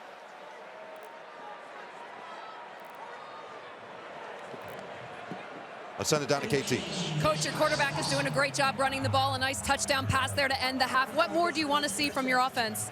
You know, I don't want to go 3 and out. We got to be better. We got to sustain some drives. I want to continue to be successful in the run game. That's going to open up some things in the pass game. But they've been really resilient. They've done some really good things, and we got to continue to build on that. Defensively, we saw the injury to one of your leaders, Howard Cross, the left ankle injury. What will be your message to the defense if he's unable to go in the second half? Well, somebody's going to get an opportunity, right? And that opportunity's been earned in practice, and here it is for a game. And so whoever that person's going to be called upon, it'll be a group of guys. Go out and do your job. Like, we got a lot of confidence in the entirety of this team, and go out there and do your job. Coach, thank you very much. Thank you. That's been the message all year, KT, from Marcus Freeman. It has been a collective effort, and that's what we've seen in the first half, up 21-3. We'll check in with the studio after these messages. Time now for the CFB Bulletin, brought to you by Genesis Motor America. 21-3 here in South Bend at the end of the first half. Florida State's offense, that first drive looked really impressive. 16 plays, 75 yards, got the 3 points. Since then, 20 plays, 30 yards, 5 punts. Credit to Notre Dame's defense, credit to their offense as well. Through week 10, 216.5 rushing yards per game. Tonight, already 160 in the first half, including a 65-yard touchdown by Price. The FSU quarterback situation has not been pretty. A combined 2 for 10 for just 23 yards between the two of them. And Riley Leonard, another pass touchdown, another rush touchdown. 13th time in his career that he's had one of each in a game, including now 56 yards on the ground. Currently, because of the yardage, the leading rusher on the season for the Irish. FSU won the initial toss, elected to defer to the second half. So they will get the football to start this third quarter, and again, see if Singleton can bust one. A solid return this time will get him to the 29. Let's go to KT. Well, Coach Norvell was shaking his head when he came out of the locker room and back onto the field here at Notre Dame Stadium because the Notre Dame Jumbotron was playing highlights from the first half, and he didn't like what he saw. He said he told his group prior to the end of that half, before they left the field, he said, this isn't the game we wanted. This is not how we wanted to start. We have 30 minutes now. We got to get the ball, and we have to continue to pound it hard, guys. One of the big things he told us, KT, was control the controllables. That's really the message he's given to his team is what can you control? Well, right now, you're down 18. Obviously, a lot of time left in this game, and there's still time left this season to build some positive momentum heading into next year. But you can't hope to win a game like this, or many games, if you can't throw the football better than they were able to throw in the first half. That's a positive run by Brock Glenn. When you have twice as many sacks as you have completions, that's not a recipe. Not good math. And it's not just the quarterback. Partly it's protection, partly it's receivers not getting separation, getting clear openings. But they've got to throw the football better. That was something that Marcus Freeman actually said to us, is the quarterback always gets blamed. Is this going to be a first-round run by Toafili? And a good start to this drive on the ground. The quarterback always gets blamed, but you didn't necessarily look to see if the receiver ran the right route, or was it perfectly covered by the defense, or did the offensive line hold up properly? In this case, Mike Norvell's talked about all 11 guys being on the same page, and for the quarterbacks, for that matter, to trust everybody around them. We'll see if Glenn can do that here as he hands it off again. And Toa Feely will bring it across the 45. Toa Feely now up to 66 yards on 12 carries. They had that productive rushing attack on the first drive, then stalled out the rest of the first half, but already 17 yards in the first 3 plays. Good look at Luke Kromenhoek on the sideline. DJ Uiagalelei is in attendance here tonight. Another pass for Brock Glenn. This time he's engulfed. Who else but Riley Mills? A hat trick. Well, it just really whips TJ Ferguson, the left guard. Shows a little quickness on this one now. He's got the power, but a little quick twitch there. Gets inside. And just easily wins his one-on-one with a direct beat to the quarterback. Singleton never saw him in pass pro. Yeah. You would have thought he would have been there to help. Redshirt freshman from Charleston, South Carolina, who has been used mostly as a return man this year. Meanwhile, TJ Ferguson, who started this game at left guard, jogs off. Empty set on 3rd down and 17. Glenn, happy feet over the middle, is picked. Jordan Clark, beautifully read, and Notre Dame with a turnover. Well, again, this time there is protection. There's nobody open. It's man coverage. Glenn has time on this one. And he tries to force one in, and it's beautifully read and intercepted.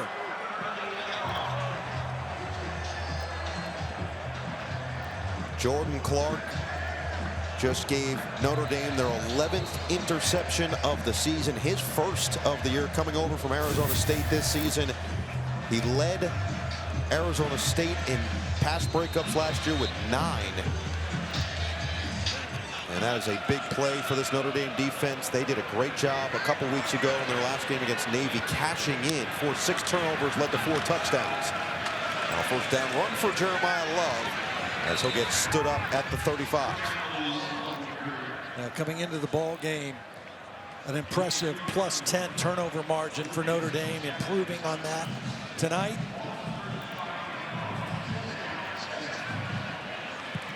For Glenn, another learning experience. Now his 4th interception. Uiagalelei threw 6 interceptions before breaking his finger on his throwing hand against SMU. And Kromenhoek has 2 picks on the year. Greathouse the motion man. Fake it to him. 2nd down and 7. Go back to Greathouse. Decent blocking. And he'll make something out of nothing. Staying on his feet for the 1st down. He broke the tackle of Knowles and picked up an extra 5 yards. Now, this is pretty well set up. They faked it to Greathouse. They rolled away from it and designed throw it back to him. You get linemen out in front. And he had a pretty good escort. And I give credit to Knowles for fighting up the block and at least slowing him down.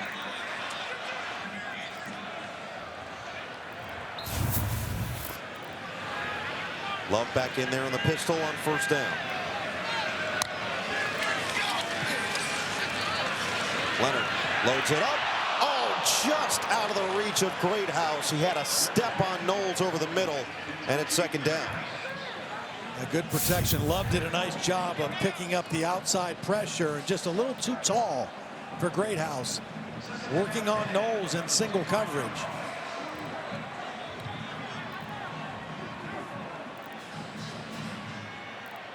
For Riley Leonard and company, one of the captains of this team, a chance to extend this lead even further, but more than anything, a chance to continue developing this offensive chemistry with both his offensive coordinator and his receivers. Not to mention this great group of running backs. This time, Patrick Payton stays in front of Love and stuffs him there. Well, certainly Riley Leonard has had some really positive moments tonight, but the reality is he's 10 for 21, so he's not really been sharp from an accuracy standpoint. He's overthrown a number of guys. Some of that credit to good coverage by Florida State, but Leonard 66% completion percentage on the season. Now 9 passing touchdowns to just 3 interceptions. Leonard, quick throw. It's Greathouse again. Using his speed. Greathouse navigates to the outside. First and goal, Notre Dame. 21 yards on the pitch and catch. really a good call against anticipating blitz. Mike Denbrock, he feels that there's going to be pressure, so what do? We throw a quick wide receiver screen, get it out of the quarterback's hands, get linemen and tight ends out in front, and this time Greathouse is able to turn it into a big play. It's definitely gotten chillier here in South Bend. Notre Dame was hoping for that, felt it would play in their favor against this team from Florida.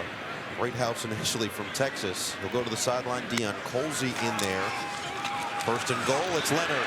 His second touchdown on the ground. Leonard walks in. Notre Dame extends the lead. You see a couple really nice blocks. Deion Colsey, number 0, is going to come in motion. And Mitchell Evans, who has the touchdown catch, is going to get a block here. But watch Colsey come in motion, get the kick out, and that's all that Riley Leonard needed. Gets right in between those two blocks and walks into the end zone. Guy just knows how to find the end zone as a runner. You know, he's got a real knack for that. 13th rushing touchdown of the season, 32nd of his career. And caps off the 6-play, 38-yard drive in 2 minutes and 55 seconds that started with the interception. It was Jordan Clark, the grad transfer from Arizona State, stepping in front of this pass, taking it away. Leonard will pay it off on the first down carry, rumbles his way in for his second score on the ground tonight. Great walking around this campus, especially on a beautiful fall weekend, which is exactly what we got here. You just never know in November when the weather starts to chill a little bit. That's what these fans were hoping for. That's what this team was hoping for, but exactly what you want to see at this time of year. And fans have come out to support a top 10 team. They have delivered so far. Now 28-3, 3 total touchdowns from their transfer quarterback from Duke, Riley Leonard. And now we'll send it back to this Florida State offense that is just reeling after that great opening drive. And this time, this will bounce into the end zone. Time now for the progressive game flow.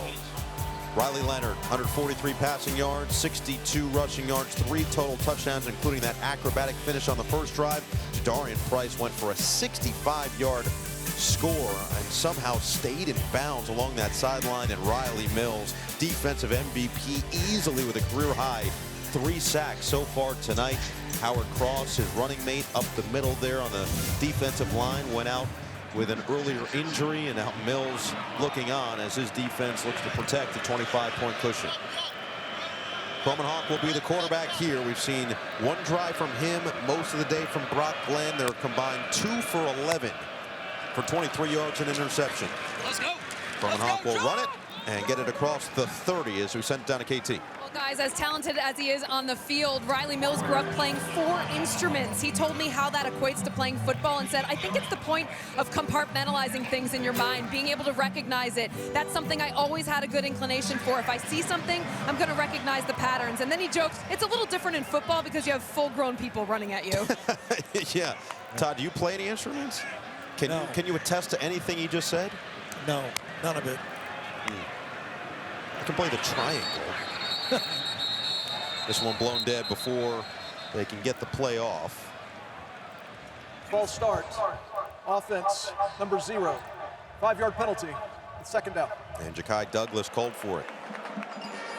Well, you see some of these young guys that are on the field for Notre Dame's defense as we take a look at the penalty. There's the movement, the little flinch by Douglas, number 0, but a lot of mix and match guys.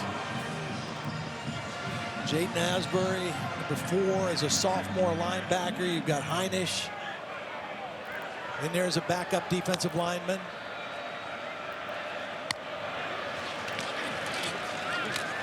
Handoff, and that is a denial.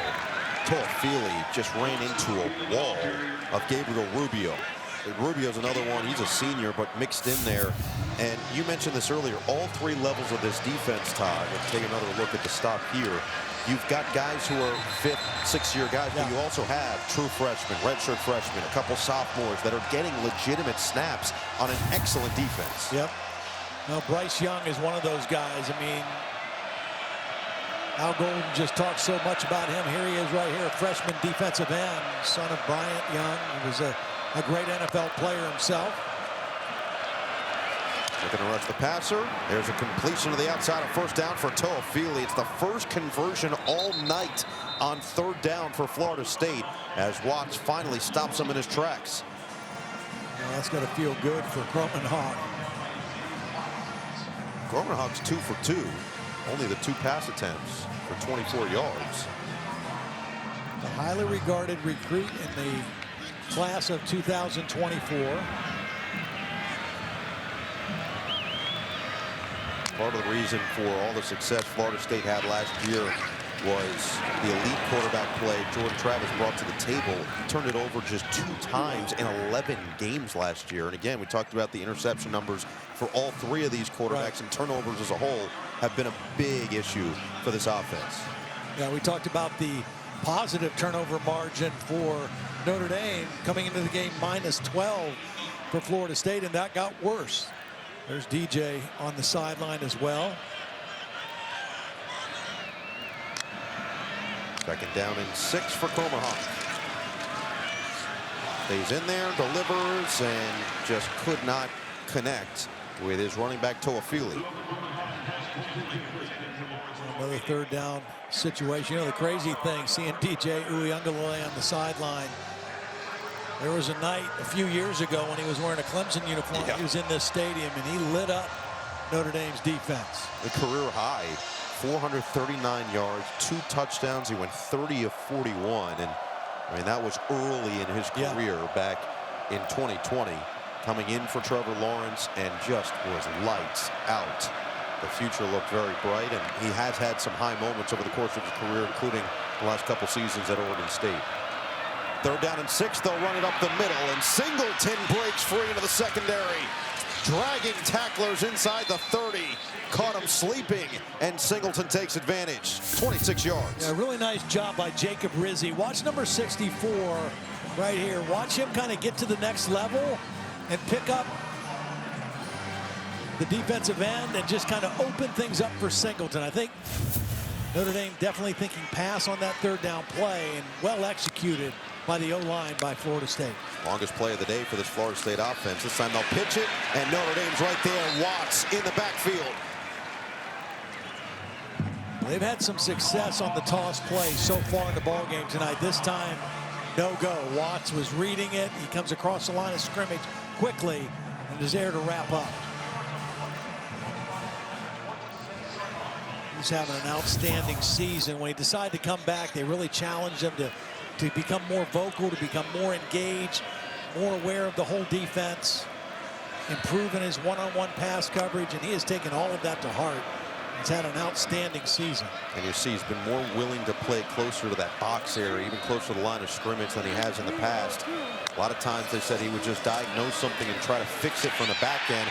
Another sack over the top, Donovan Heinisch.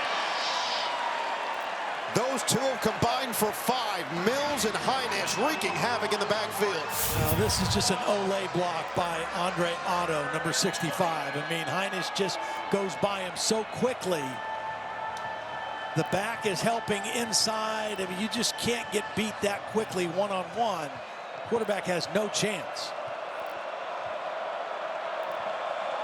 They gave up 7 sacks a week ago to North Carolina. They're in danger of going way past that tonight. They do have a kicker that can make from deep. That'll get a little bit of it back, as they had lost 10 total on the previous 2 plays. Well, that's a nice grab by Williamson along the sideline to make it 4th and long. And you wonder if they'll take the points here. Right now, the offense wants to stay out on the field. 4th and 12. And they'll get their wish. Roman Hawk and company for the 10th play of this drive.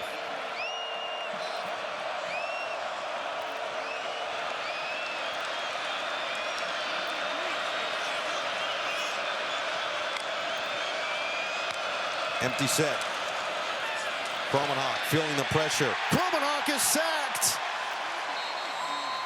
Nowhere to run. Jalen Sneed. Jalen Sneed coming off a career game his last time against Navy. He comes all the way on a loop stunt, beats Jacob Rizzi, and gets the 7th sack of the night for this Notre Dame defense. Back at Notre Dame, this look from above brought to you by Walmart. Heinisch is going to occupy these 2 blockers, and then this is Jalen Sneed. Watch him come all the way on the stunt, and the right guard is too slow reacting. Sneed shows his quickness and burst to the quarterback, and the 7th sack on the night for Notre Dame. Just relentless pressure. They've been doing it all season. Leonard, again, easily could have been a loss. Instead, gains 3 yards. These numbers courtesy of PFF, and it is pretty remarkable the level of pressure they're getting up front. Again, this is a defense that's really built on what they can do up front, and Al Golden said they can do a lot on the back end because they know it's taken care of, especially in those 2 in the middle up front. Yeah, those 2 guys occupy 2 gaps. So we just saw Heinisch, who was a backup, do that. He occupied 2 blockers. It freed up a rusher. They're not having to blitz extra bodies. They're just getting good stunts and guys doing their job, occupying 2 blockers. 2nd down and 7. Deep shot here along the sideline. It's caught on the back shoulder. Jaden Harrison brings it in, but a flag is down, and Leonard took a shot. Personal foul, roughing the passer. Defense number 0. 15-yard penalty, automatic 1st down. Earl Little Jr. Here's the hit. Got him up high. Yep. He went up to try to deflect the pass, but then the hands came right down on the face. Slot fade again, a design throw to the back shoulder. Impossible to defend if the quarterback and the receiver are on the same page. They were. And a big completion for Notre Dame. One thing that seems to stand out is the array of weapons that Notre Dame is starting to develop. They don't necessarily have one receiver that has separated himself, but everybody getting the job done so far. Leonard escapability. Leonard with a 1st down. It'll be 1st and goal for the Irish. He just is such a threat because he is a willing runner and a very talented runner. He's looking, he doesn't see it. He has great confidence in his ability to extend the play and to make something positive happen. Protects the ball as a runner. Again, he's the leading rusher on this team. So they do mark him about a half-yard shy of that 1st down marker. Deion Colsey back in there, had the key block on the previous touchdown. Leonard looks. Leonard in trouble and goes down.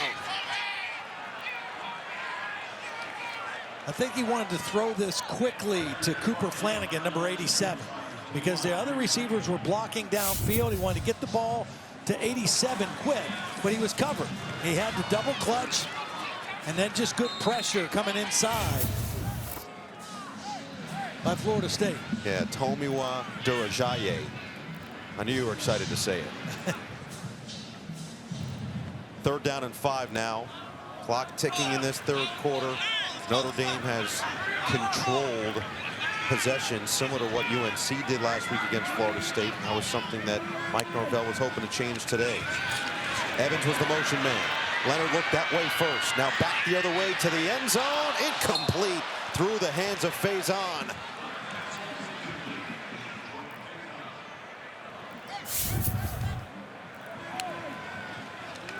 Mike Denbrock is upset that he didn't throw the tight end right away. Mitchell Evans was open quick, and for some reason, Riley Leonard got his eyes off of him and tried to make a play by extending it. Mike Denbrock was very demonstrative on the sideline, like, why didn't you throw it here right away? Mike Denbrock said, I'm not an easy guy to play for. You know, he definitely likes things the way he likes things, and he can coach you hard. Jeter did miss from 42 earlier. They'll send him out here from 28 yards out, and he will drill it. Gets this to a 28-point game. Minute 5 to play in the third. We'll step aside from Notre Dame Stadium. Back in Notre Dame, Mike Denbrock, offensive coordinator. He wants to make sure he's on the same page with Riley Leonard. Now, this is the tight end, Mitchell Evans. This is who he wants the ball to go to on this play. Watch. There's going to be a screen right here. There's going to be a screen on that defender, and Mitchell Evans is open right now. The first read, the ball should have gone there. It would definitely have gotten a first down. It might even have gotten a touchdown. Instead, Riley Leonard takes his eyes somewhere else, and Mike Denbrock is saying, look, this was an easy read. You didn't have to go to number 2 or number 3. Number 1 was open. Get him the football. And you could easily say, well, why does it matter in this game like this? But it's building the proper habits for a big game, 1,000%.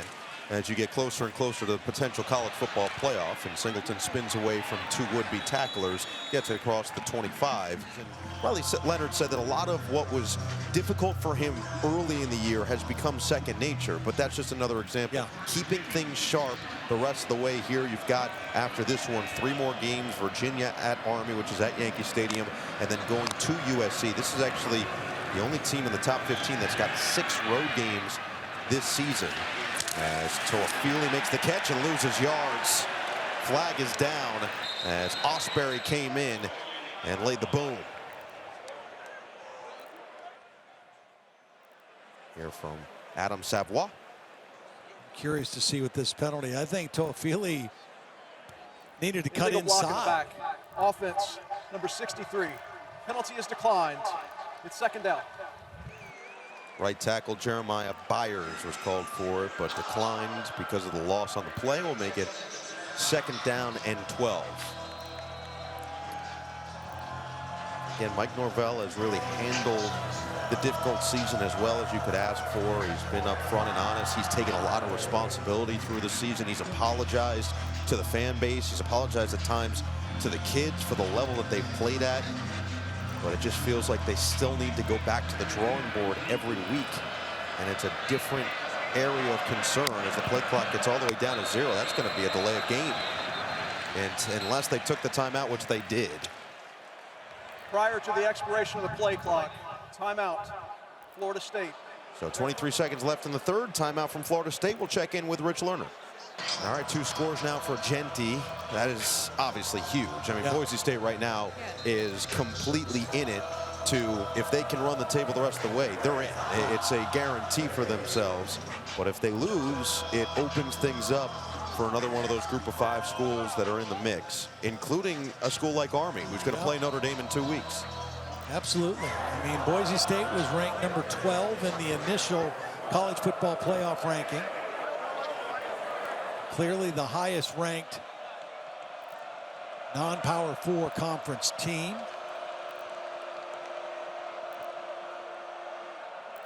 Singleton on the carry. Jump cut gets back to the original line of scrimmage.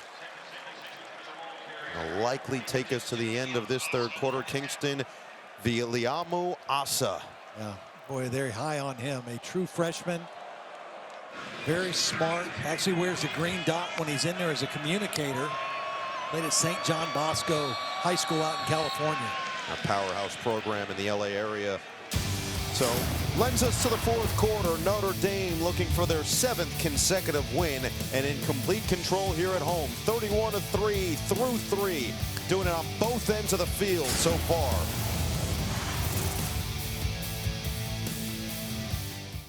DJ Cool in the building. They're letting him clear his throat here, and that's exactly what Notre Dame has done as this game has gone on. They've cleared their throats, they've cleared their minds, and they've cleared the way to what looks like a 7th straight win. Yeah, I mean, that first drive, Florida State looked like they had something going, 16 plays. They got a feel going. After that, it's been on total lockdown, shutdown by the Notre Dame defense. They've been great on third down, pressured the quarterback, 7 sacks. Offensively, a good blend of run and pass. Yeah. So they're doing their job. You know, I think they responded the way Marcus Freeman wanted to see him respond, remembering the pain of that Northern Illinois game, going into another game where they're a big-time favorite and taking care of business the way they are. That felt like the biggest question mark coming into this game. It wasn't whether or not Notre Dame would find a way to win.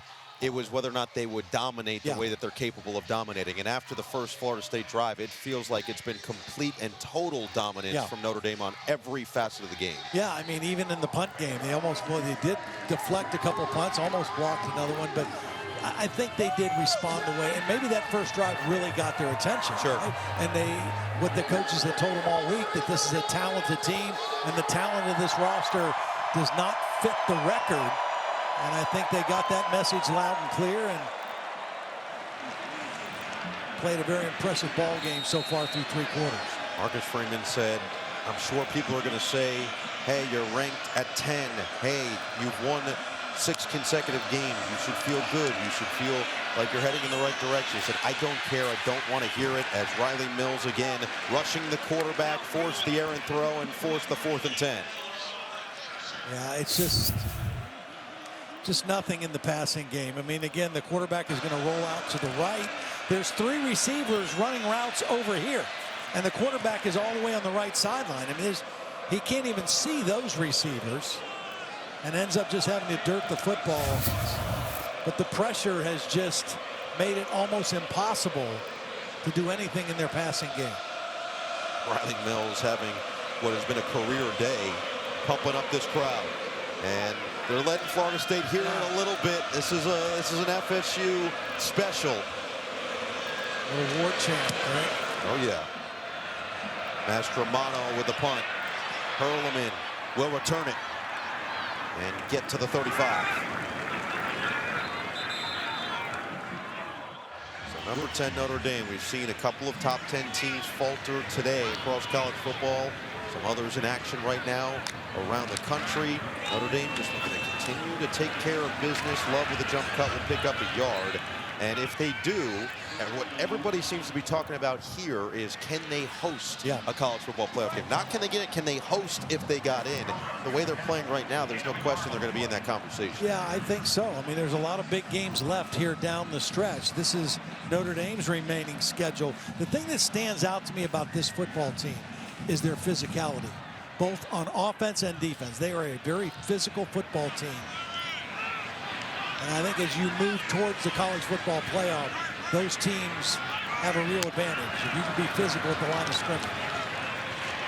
Leonard over the middle, it's caught. Jeremiah Love, that was a difficult grab, and he snares it for 13.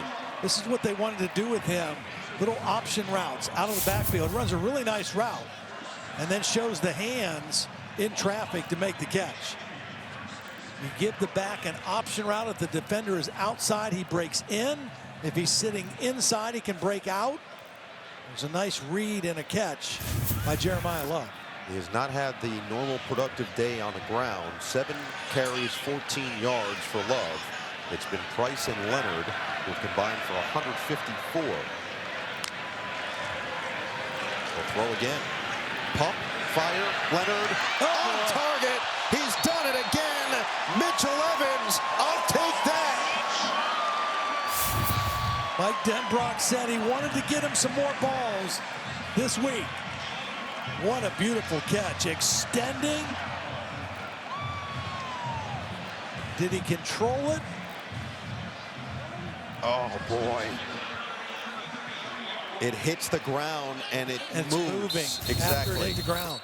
It was moving as he tried to put it away. Tremendous effort. Ruling on the field of a completed pass is under further review. The movement was the key because he did semi-secure it, but once it hits the ground and you see that movement, it is almost always going the other way. As said, outstanding effort by Evans. We'll get the official roll when we come back here in South Bend. Well, that spectacular grab for Mitchell Evans has been overturned. You take another look right there. The ball touches the ground and then moves. Did not quite secure it. He did take a look in the Jumbotron and, oh no, come on. I had it. Well, I think the good news, though, for Mike Denbrock, for Notre Dame going forward, is that Mitchell Evans is starting to look more like himself. And another weapon for Riley Leonard in this Fighting Irish offense. Yeah, something that we didn't quite get all the way through. The weapons are starting to develop in multitude right now for Notre Dame. You've got the couple running backs who have all been productive this year. Another shot, and it goes through the arms of Greathouse, but a flag. Greathouse, someone who played big moments last year. You bring in Harrison Pass Collins. interference. Defense number 3.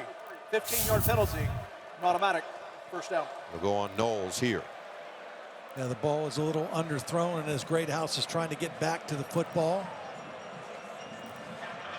Now, looking at our friend Terry McCauley, he doesn't think this should have been called. He gave us the patented Terry McCauley head shake. Let him play. But back to the point, you've got Greathouse, who's played major snaps in major moments. Harrison, who's done that at Marshall in big games. Bo Collins coming over from Clemson. The comfortability with Faison, a lacrosse standout himself. On top of it, Chris Mitchell, Jaden Thomas, and then to your point, to have Mitchell Evans playing at this level is a welcome sight as Greathouse adds another catch. And we check in with Rich Lerner. Second down and 6 for Notre Dame. Love up the middle will get across the 30 and spin his way forward to the 28-yard line.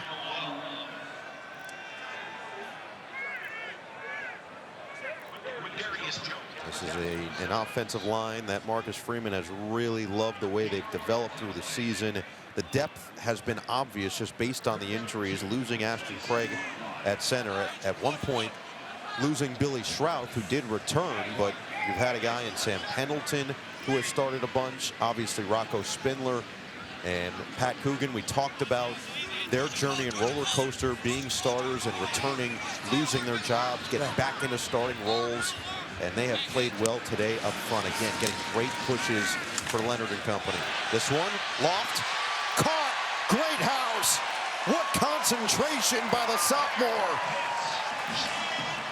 See, when you run a fade route from the slot, you have so much room to work to put the football. You can throw it away from the inside defenders. Nice little move by Greathouse to get separation, and another beautiful ball by Riley Leonard. First and goal. It is Love denied at first, but not at second. Touchdown, Notre Dame. Tough Love into the end zone. Yeah, at first it looked like he was going to try to jump into the end zone, and somebody hit him around the legs. Watch, he's going to try to go up and over. That didn't work. Kept his balance, and then stepped in the end zone for the touchdown.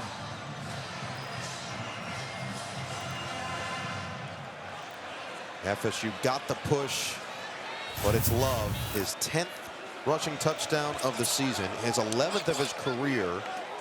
He's had a touchdown in every game this year, and now his 9th straight game with a score. So you've got 8 straight rushing touchdown games for Riley Leonard, 9 straight for Jeremiah Love, and extends what was already a commanding Irish advantage.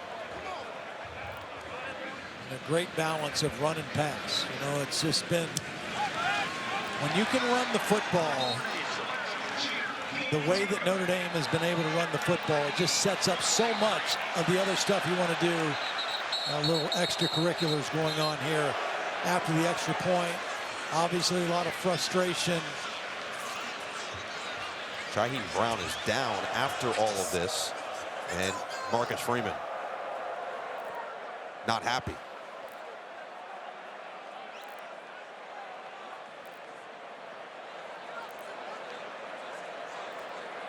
Edwin Joseph getting calmed down as well.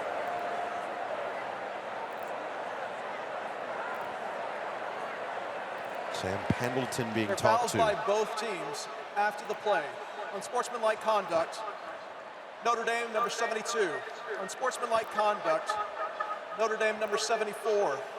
Unsportsmanlike conduct, Florida State number 33. All their first of the game. Those fouls canceled. Timeout on the field. So let's see what happens with Pendleton, Shrouth, and Joseph.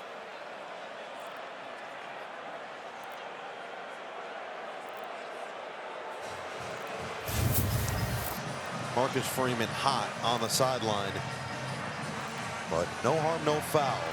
Notre Dame up big. The moon shot here in South Bend. Half moon tonight, in case you were wondering. And nothing half about the effort that Jeremiah Love gave to get into the end zone.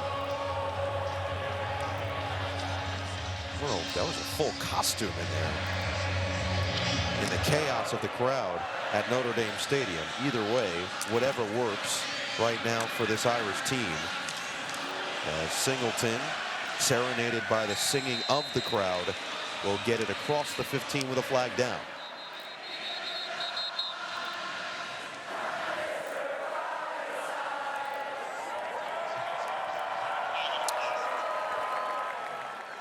Let's see what the penalty marker is. Adam Savoie has gotten busier towards the end of this game. There's no foul on the play. First down, Florida State. There you go. So mention this with Jeremiah Love. 9 consecutive games now with a rushing touchdown. Look at some of the names that he's up there with. He's just 2 away from the program record. And they've got 3 games after this one. If he can find a way to score in all 3, he'll be in a room all by himself. Yeah. Notre Dame lore, which is obviously a long and illustrious history. Kromenhoek will stay in there as the quarterback. Toafili has essentially been the bell cow back. And another sack for the Irish. Add to the tally for Tui Alamaka. These are all backups in right now. That doesn't matter. They're going to still pin their ears back and go after the quarterback. Working on the left tackle, just drives him right back into the quarterback. It's Darius Washington, the left tackle.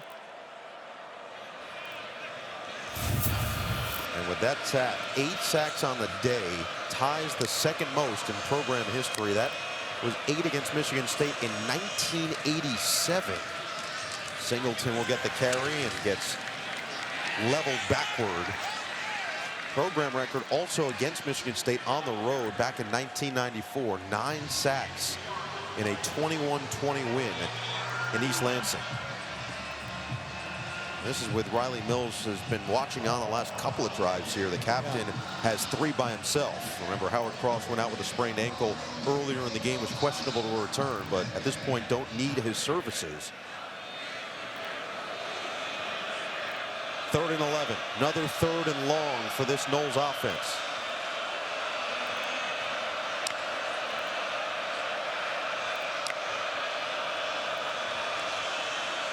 Kromenhoek delivers, caught. Toafili turning up the sideline and out of bounds, well short.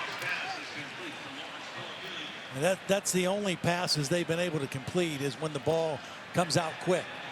Out there in the flat. They've had a few completions that way. 6 total completions now for the game for Florida State. I can tell you it is chilly, but they seem to feel nothing. I've never done that, gone shirtless to a game. Under 9 a play. Mastromano out for his 7th punt of the night. First in the country in punt average, punt yardage. First in career punt average at FSU. And finally they get home on the block. Notre Dame had been knocking on the door all night, and finally in the 4th quarter they bust through. Got the beat. Preston Zinter gets the hand on it. Beautiful work to win the punt battle here tonight by the Irish. Colorado won, Oregon winning, Boise State winning. All of them are great candidates. You know, I think it's going to go down to the wire, because everybody's going to have big games to play, conference championship games to play potentially. By the way, Steve Angeli is in at quarterback for Notre Dame, just an FYI. But all 4 of these feel deserving in some way for the seasons they've had. I mean, Ashton Jeanty is close to the pace of a guy like Barry Sanders. Is insane. Obviously, you've got the quarterback of the #1 team in the country, but Travis Hunter, a 2-way superstar. You don't see that in modern-day college football. No, and I would add another name there, just you know, because I'm a little bit biased, but I would add Tyler Warren to that from Penn State because he's another unicorn. I think Travis Hunter is a unicorn. Yes. In college football, and so is Tyler Warren. Different, but the same kind of thing. And but yeah, it's going to be fun to watch down the stretch as these guys compete in bigger stakes games this last month of the season. Tyler Warren and Penn State up 28-3 at the end of the third quarter. That one is on Peacock.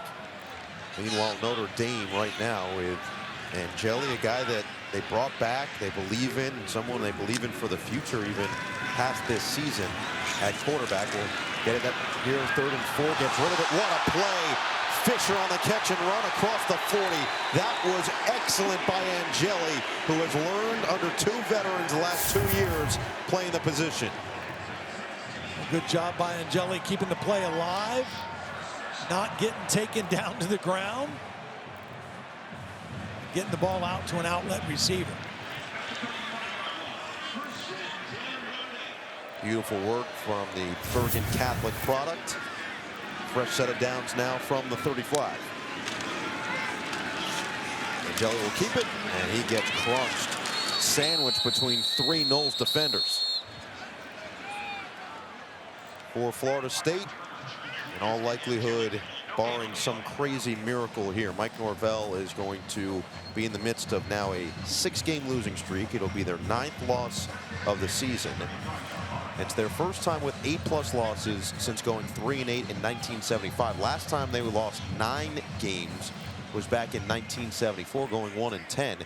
That 75 season was their final year before they hired Bobby Bowden, and obviously changed the trajectory of this program for decades to come. Price to the outside will sail out of bounds. 12-yard pickup there, and we'll move the sticks. So most losses among preseason AP top 10 teams. They are going to set the record here tonight. This is since 2000. Florida State, one of several teams to get to 8, including Notre Dame in 2016. And those final 4 on that list all came in at 10. And again, look, there are so many factors over the course of a season that can lead to something like this. For Florida State, they had won 19 straight games, got to 13-0 last year. They do get beat badly in their bowl game, 63-3 in the Orange Bowl at Georgia, as this one goes to the outside, and Tefelsky has the first down. On top of all of it, though, the injuries have been crushing for this team, especially up front at the running back spot, and you lose a quarterback that you handpicked to lead you this year just 4 games in. Yeah, and I mean, DJ was not playing at a real high level before he got hurt, but he was the veteran guy. I mean, he's a guy who's played a lot of ball, and that's who Mike Norvell was counting on to take over for Jordan Travis. Handoff for Tefelsky, and he will disappear into the pile. 2nd and goal. Florida State will have 2 games remaining. Winnable game at home next week, and then a rivalry game at the end of the season against a Florida team that had a tough day at the office themselves today. No doubt. Quinn Ewers had a big game for the Texas Longhorns in that one. Angeli, end zone, touchdown. Angeli on the money. Dion Colsey on the receiving end, and Notre Dame pouring it on at home.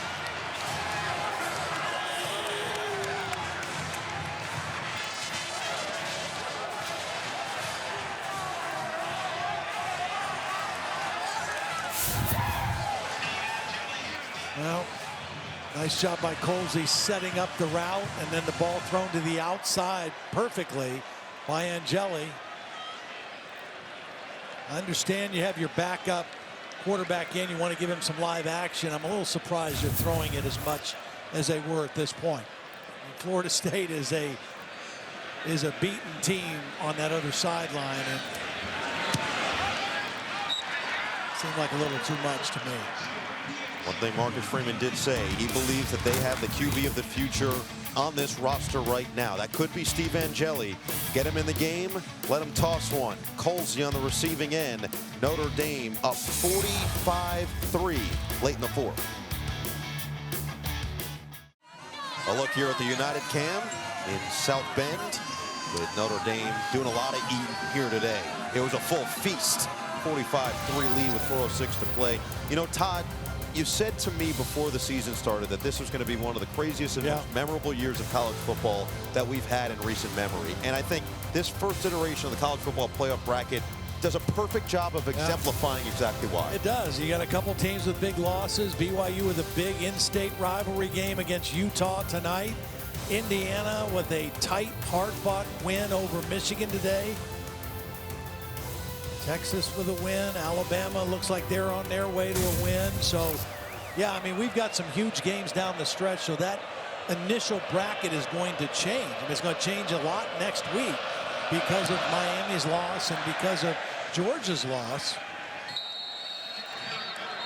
The concern for a lot of people for this Notre Dame team was, would they have enough signature wins? What would their resume look like in terms of hosting a playoff game? You know, they control their destiny of getting in, but it seems like the one signature win that's left for them, they hoped it'd be Florida State before the season.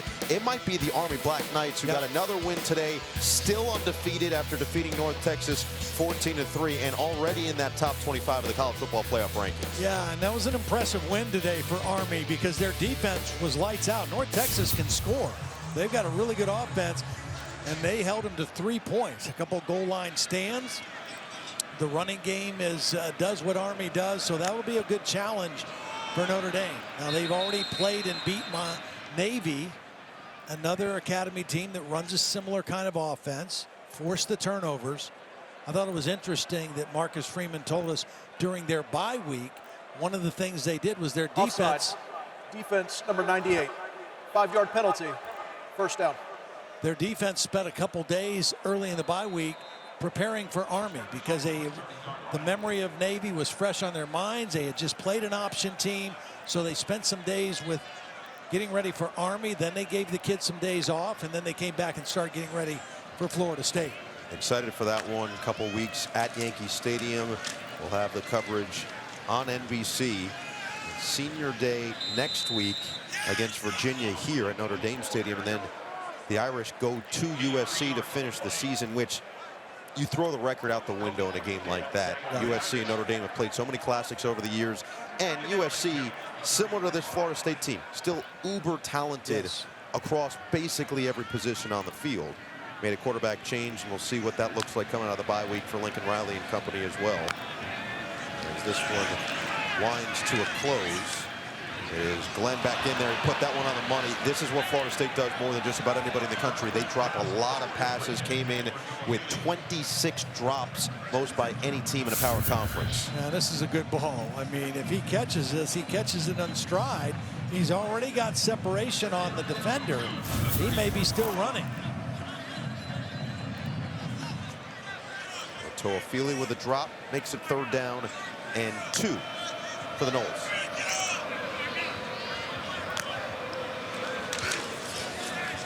And off Singleton. Oh, he gets met. Bounces off. First down. Heck of an effort. Heck of a run by Singleton as he gets across. It's a familiar name making this hit. Kennedy Urlacher, number 23, doesn't get the tackle, but he sure made the contact. They love this kid. Another one of these true freshmen. You mentioned Bryce Young. Talked a little bit about Kingston Viliamo-Asa. Didn't talk a ton about Leonard Moore, who's been starting at cornerback with Benjamin Morrison out. But Kennedy Urlacher is a true freshman. They believe that his potential is through the roof from the safety spot. This one caught by Singleton, and that one tackle made down low by Urlacher.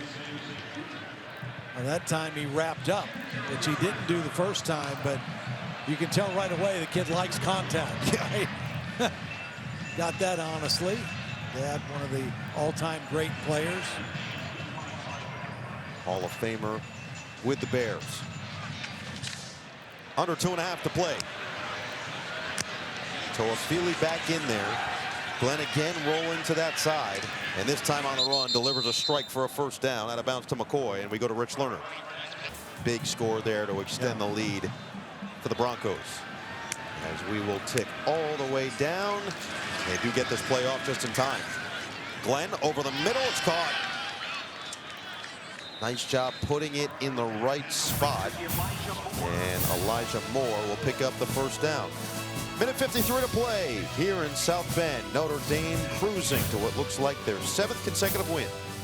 They won 39-18 over Maryland today, and Dylan Gabriel broke the NCAA total touchdowns record in that game. Had 3 passing touchdowns with 183 yards. Nice move on the cut, and McCoy, the freshman, with a first down. Dylan Gabriel, look at the numbers. Case Keenum, again, did it in fewer years, 07 to 11, but 180 all-time touchdowns. What a collective career from UCF to Oklahoma and now at Oregon. Yeah, it's been a great fit, just like Bo Nix was a great fit for Oregon last year. Dylan Gabriel has played marvelously so far this season. Glenn looked like McCoy did not keep his foot in, out of bounds and incomplete. Wisconsin coming off a bye week for that game. Did not look all that great the last time we saw them. Got manhandled by Iowa. Oregon obviously presents a much different challenge, a different kind of offensive attack than what they saw against Iowa. See the challenge of the Big Ten as a whole. So many teams that are good, and their records might, for the general public, make you think twice about that. But you know, you've got an Iowa team that puts up 42 points against a very good Wisconsin defense and then falters against UCLA on Friday.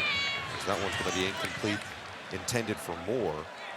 But Wisconsin, at one point, was riding a 3-game winning streak where everything was clicking. Braden Locke now has a week to prepare for an Oregon defense that has had some really impressive moments this year. And we'll see if Dylan Gabriel and company can keep it rolling. Meanwhile, for this Notre Dame team, 45 points here tonight. They put up 49 in a win over Stanford. Season high was 66 in their Week 3 drubbing at Purdue. 10th play of the drive for Florida State. Glenn picked off. Step right in front. Luke Tolich. Can he go? Foot race. Glenn won't catch him. Touchdown. Pick 6, Notre Dame.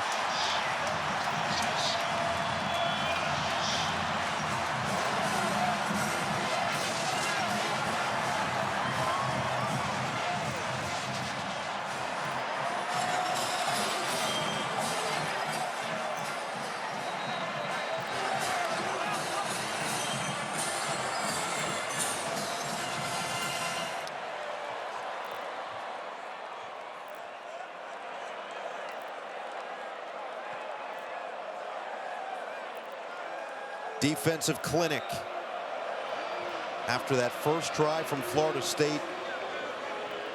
It's been a manhandling from that side on the Irish side.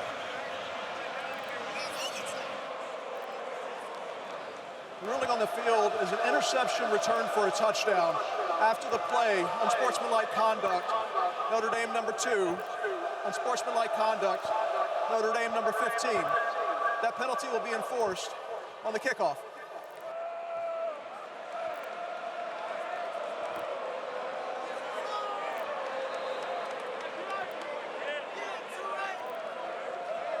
Hurd and Moore, the unsportsmanlike conduct, 79-yard pick 6 for Tolich, the sophomore from Cody, Wyoming.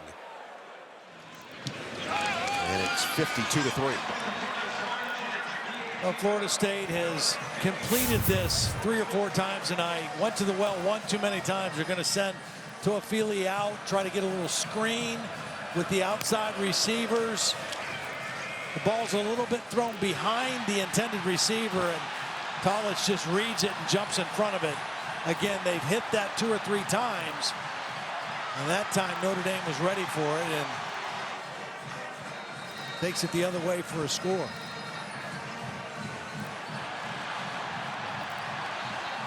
Jordan Clark had the first interception.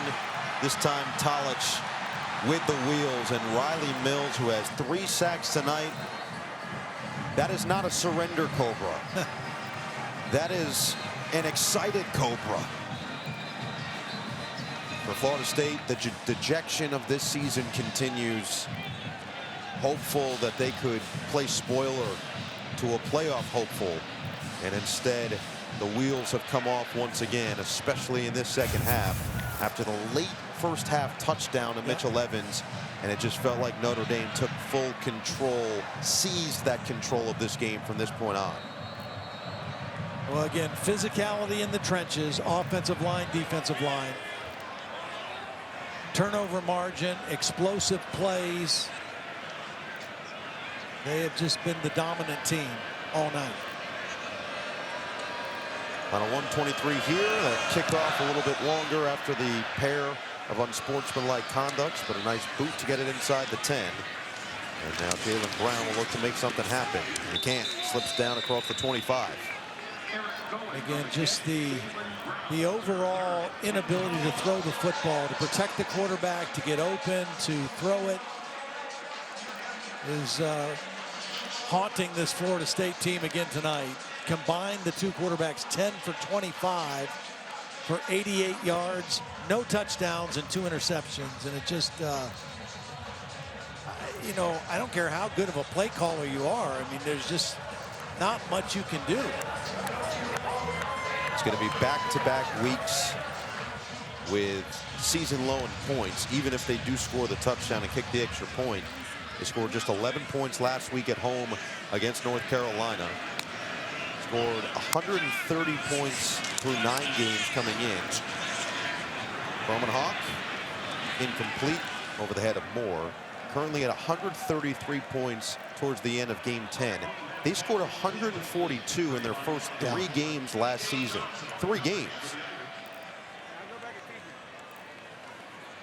And now sitting at 203 total yards, which is just 2 yards more than they had last week. Their fewest total yards in 6 years, fewest total yards at home in 18 years. Toafili has stayed in there from start to finish and played a lot of this season without a lot of firepower, especially in the backfield. Bowman Hawk keeps his footing and will get a yard. But Roydell Williams, running back, has missed the last 6 games with an undisclosed injury. Jalen Lucas, running back, out for the season after 2 games. Cam Davis, running back, has missed the last 2 games with an undisclosed injury himself. And then the shuffling of the offensive line, 9 different combinations and now 10 games. It is a recipe for a running game that they were hopeful and expected to be strong this year. Just struggling. Yeah, it's a sad situation. I mean, I feel bad for these quarterbacks. I feel bad for Mike Norvell. I feel bad for Florida State fans. But no reason to feel bad for the Notre Dame Fighting Irish. Dominant in this second half, cruising to their 7th consecutive win, 52-3. Number 10 with the victory.